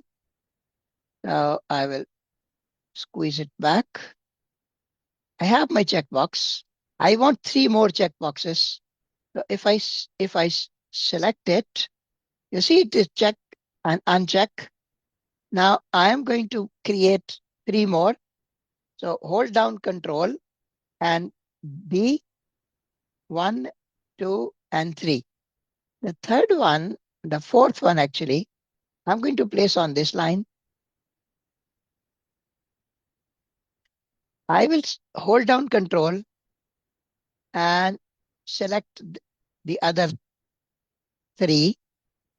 Go to Shape Format and go to Align, Align Left, and Distribute Vertically. So there is a checkbox with each line. So you can check this checkbox and you can uncheck the checkbox. But this is half the magic. I want to link this checkbox with a cell. If I right click here, it says Format Control. This Format Control, I need to assign a cell where the result can be stored. I want to store the result in this cell C10, or Okay, C10 is fine. Okay. Now it doesn't show anything, but if I check this box now, something appears in C10, and I will show you what it actually shows. Shows true. And if I let me reduce the size, I don't want this to be very big. Uh, if I uncheck, it will become false. If I check, it is true. If I uncheck, it is false. I'm going to do the same with the other checkboxes. Uh, Format control. For the second checkbox, I will put it in C11. Uh, Third checkbox, I will assign this to C12. And the fourth checkbox, I will assign to C13. Okay. Now you can see these cells. If I check, it should show true.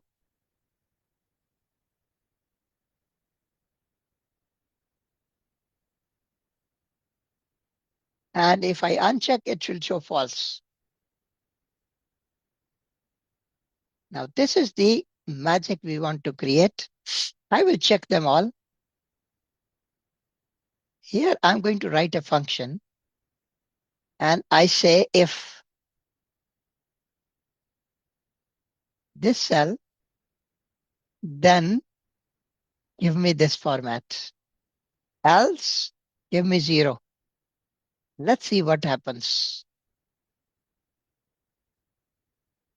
And I will format it. Now you see what is going to happen. I will show you. If I uncheck this, this goes to 0. If I check it, I get this value. Now I'm going to copy this down,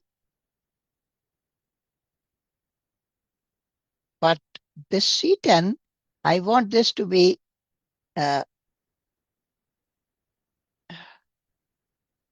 my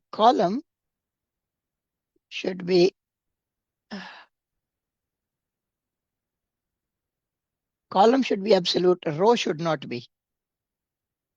Okay. Now I want to copy it down. You see all these values are copied, and I want to copy across. All these values are copied now. But if I uncheck this data becomes 0. And now I just want to link this line. Before I do that, let's check these boxes. All are true. Now I want to change the orientation of my data. This data, I want to focus here. For red line, I want to focus this data in this area.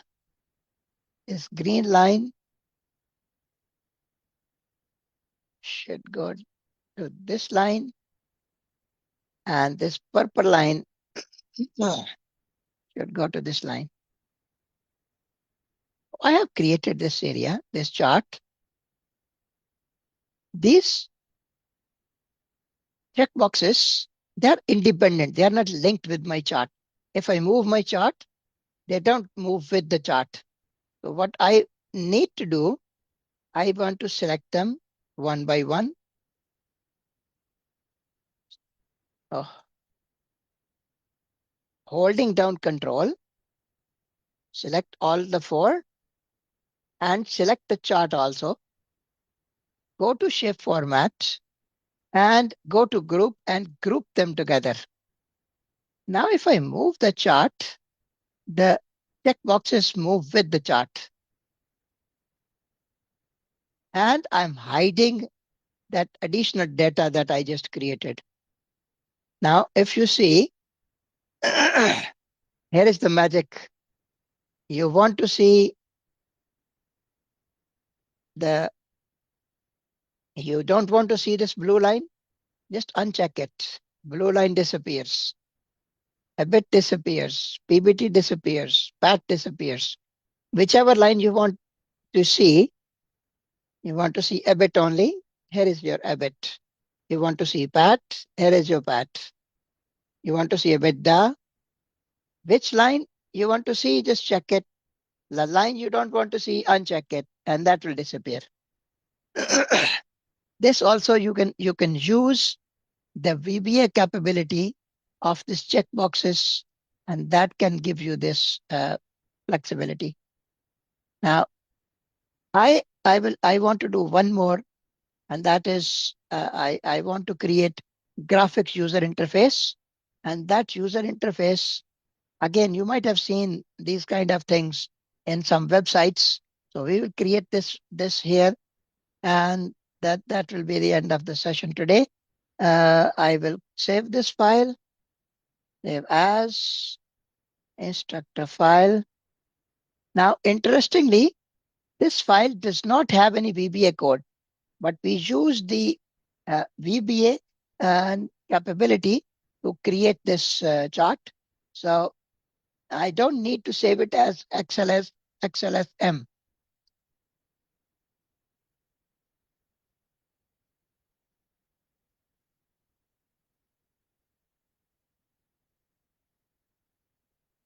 Yes. All right. Now I will close this, and I will share the last file that I want to work on today. And it says CAPM graphic user interface.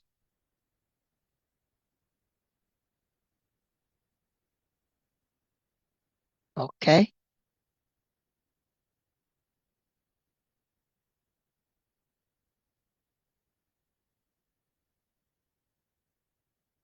Okay. Here what we are trying to create a capital asset pricing model. CAPM, as you are aware, is as a uh, interesting model which takes into account the risk-free rate, beta of an investment, market premium, and country risk premium if you want to add or not. And then you want to add some, this is the calculation. And the calculation is uh, risk-free rate plus beta multiplied by uh, market premium plus the country risk premium if it is applicable, and that will give you the uh, expected return. My manager wants to create a solution like that my user should get a limitation.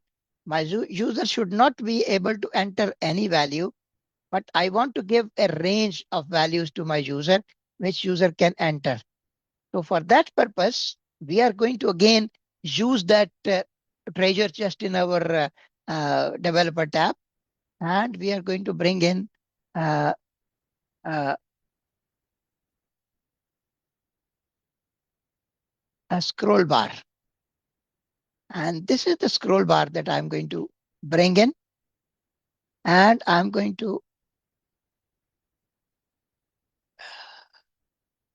wait a minute. I just thought of something. I want to show borders because I want to put it inside the borders. So I will create these borders first, then we can delete the borders. Okay, so this will help me place my scroll bars. Developer tab, scroll bar, and I want to draw my scroll bar here.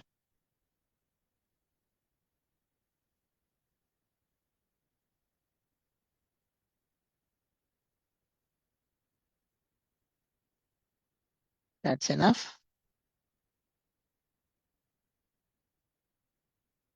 All right, one scroll bar, and I want how many? 4 scroll bars. So let's create the number of scroll bars. Control D, 1, 2, 3. So we have 4. The last one goes here. Country risk premium. And the other 3, let me select this one. And I do the same. Go to shape formats and align left. And the last one, I should place it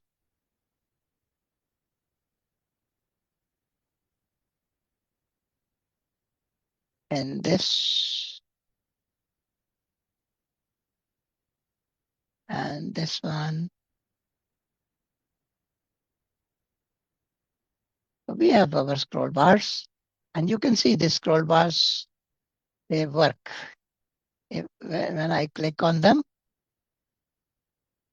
and I don't need this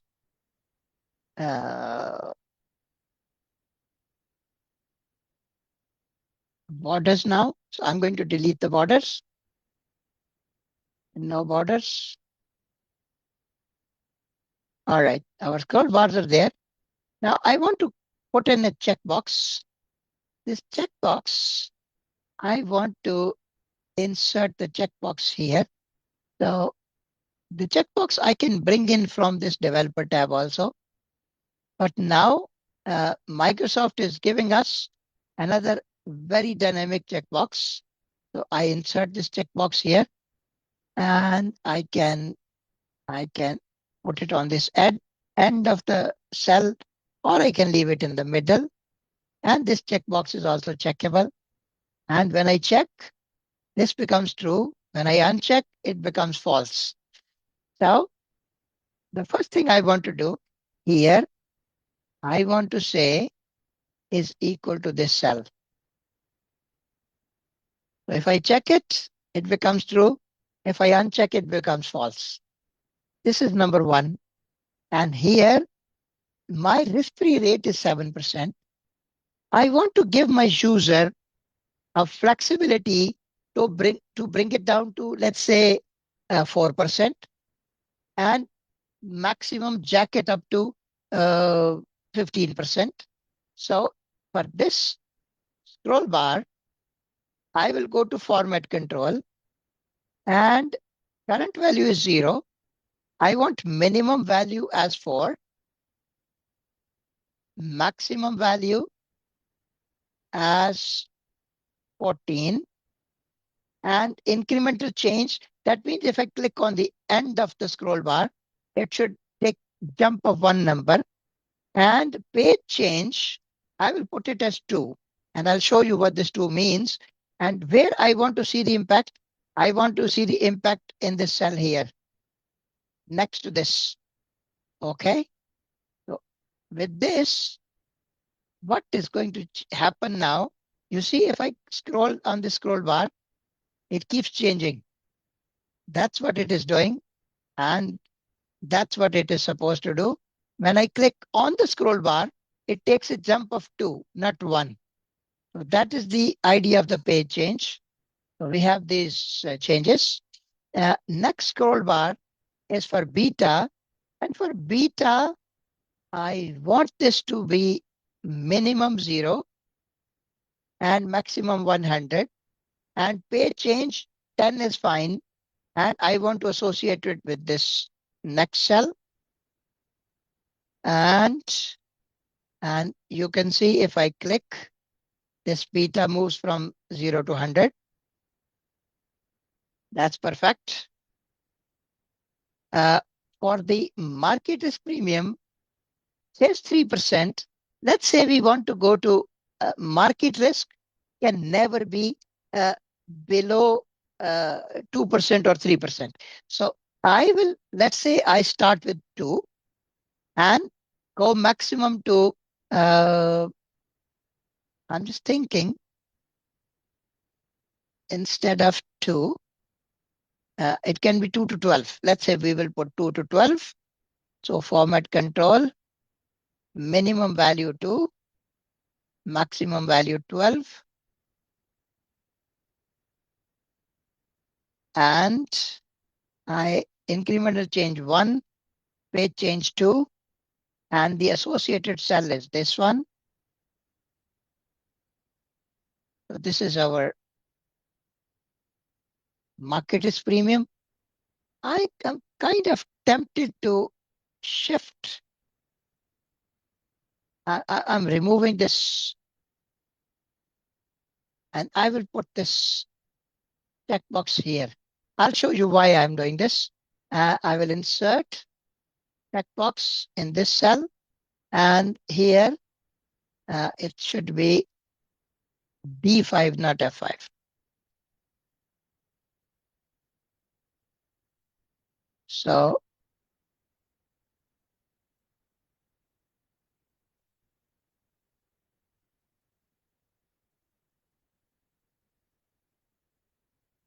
E6, not DE, should be E6.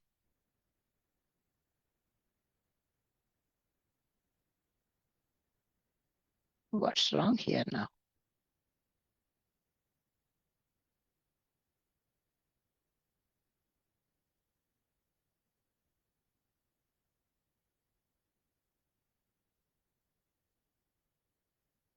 What's wrong with this?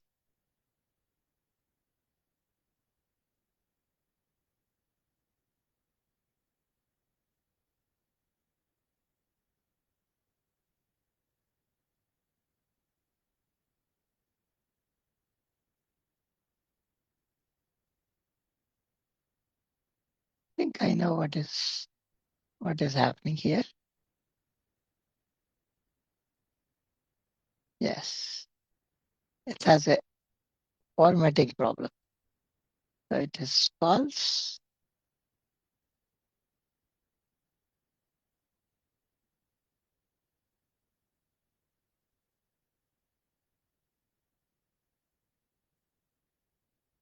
I will just put this checkbox directly here in this. I don't need to do anything else. Directly. If you want continuous premium, click here. You don't want continuous premium, click uncheck. That's it. Now, the last one, continuous premium, it can be anywhere from 2% to, let's say, 16%. So I will assign this to this last scroll bar, and minimum I want to go to with 2, maximum I want to go with 16, and incremental change 1, page change 2, and the cell I want to assign is this. All right. Now our scroll bars are working. The reason why we did this, we don't want our users to change these values. We want our users to use these scroll bars and work through them, and not to put any wild number. Like here, somebody might put 15% or 200%. We don't want to do that. We want to put limitations on our users. That's why we are putting these numbers, these scroll bars. So on these scroll bars, if I now link this number is equal to this divided by 100, this is 4%. And if I change it, it can change to this range. So maximum it can go to 14%. Minimum it can go to is 4%. So this is the limitation I'm putting on my user. The next one, I'll do this beta in a minute. First, let's do this market premium. And this market premium again is equal to this cell divided by 100. So that's your market premium. Country premium is equal to this divided by 100. So these are the values that we are looking for. Market premium 3%. These are all the values that we were trying to create. And country risk premium you want to add, that will become 7%. Now, beta, I want to link this beta with this. And beta by concept, the minimum beta can be -1, maximum beta can be 2. So what we need to do is we need to create this value in such a manner that it should either give you 2 or -1.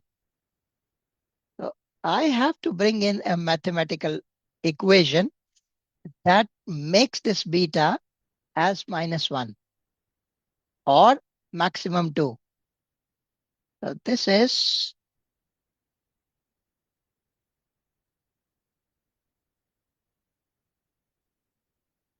I always stumble with this. So I'll try.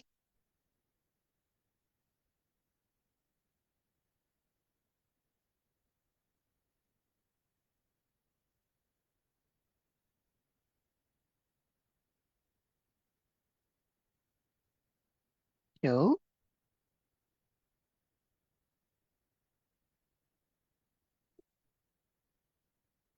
let me think, guys, what is,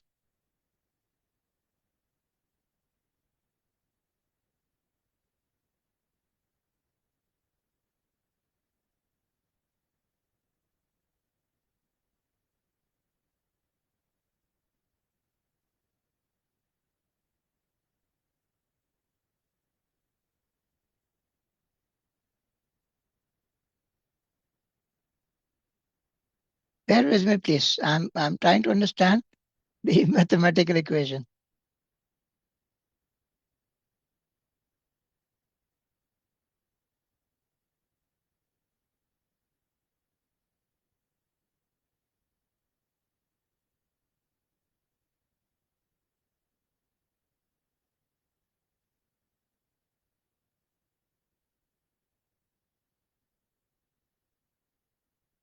Okay.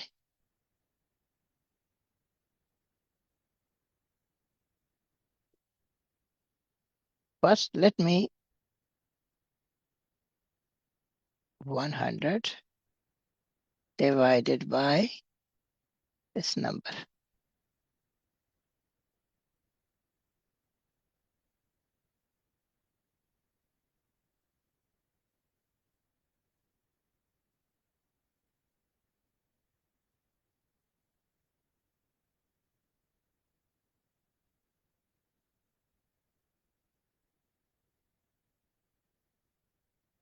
It will reverse.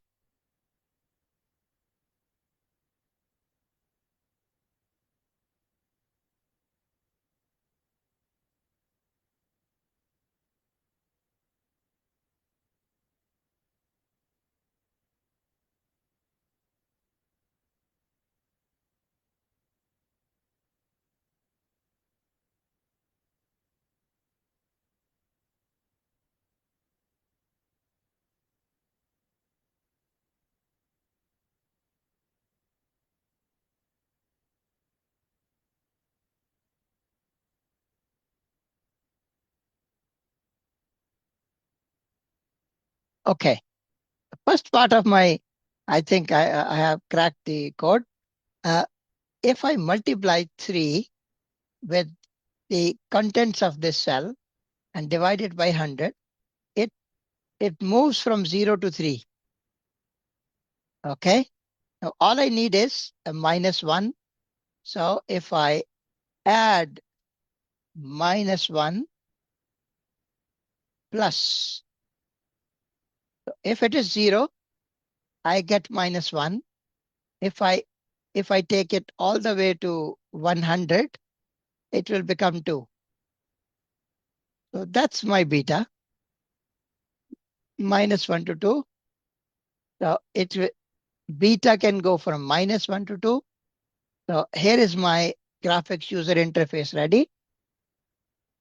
What I want to do in this now situation, I want to hide these values.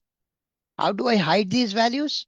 I go to my uh, formatting area, go to custom, and in custom, I will put 3 semicolons, 1, 2, 3, and that hides these numbers. And now I've hidden those numbers, but still I want to cover those cells with these scroll bars so that nobody can accidentally type in them. And I can lock these cells also. So these cells will become locked. Nobody can enter anything in these cells, and only the scroll bars will work. Okay, so that's how you can create a user interface for your users and limit their movement inside your play area, and you just allow them what the limitations that you have put. So that's all for today, guys. This was your VBA lesson, and next class, we are proposing to have this class on Saturday, and Saturday at uh, uh, 1 p.m. GMT. Pichapan, I need your consent. Everybody else has no problem. We can shift it to Saturday, 1 p.m. GMT. That will be Saudi time 4 o'clock and UAE time 5 o'clock on Saturday afternoon. So if you agree, we can shift the remaining 2 classes on this.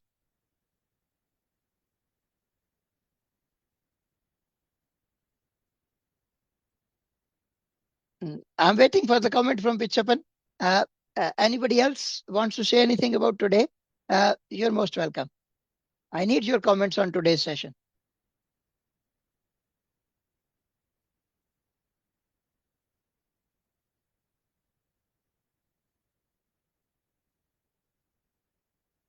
No comments? Nobody wants to say anything?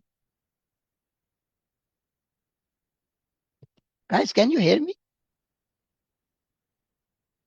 Sometimes I have my doubts if there is anybody on the other side of the class or not. Yes, we can hear you. All right, then. If somebody wants to make a comment, if not, we will close the session. And admin, Pichapan is not responding. You can check with them directly. Okay. And before the next Saturday, send him a message, check with him. All right, guys. That's all for today. We'll meet again next week, and we will start with our comprehensive. Uh, okay.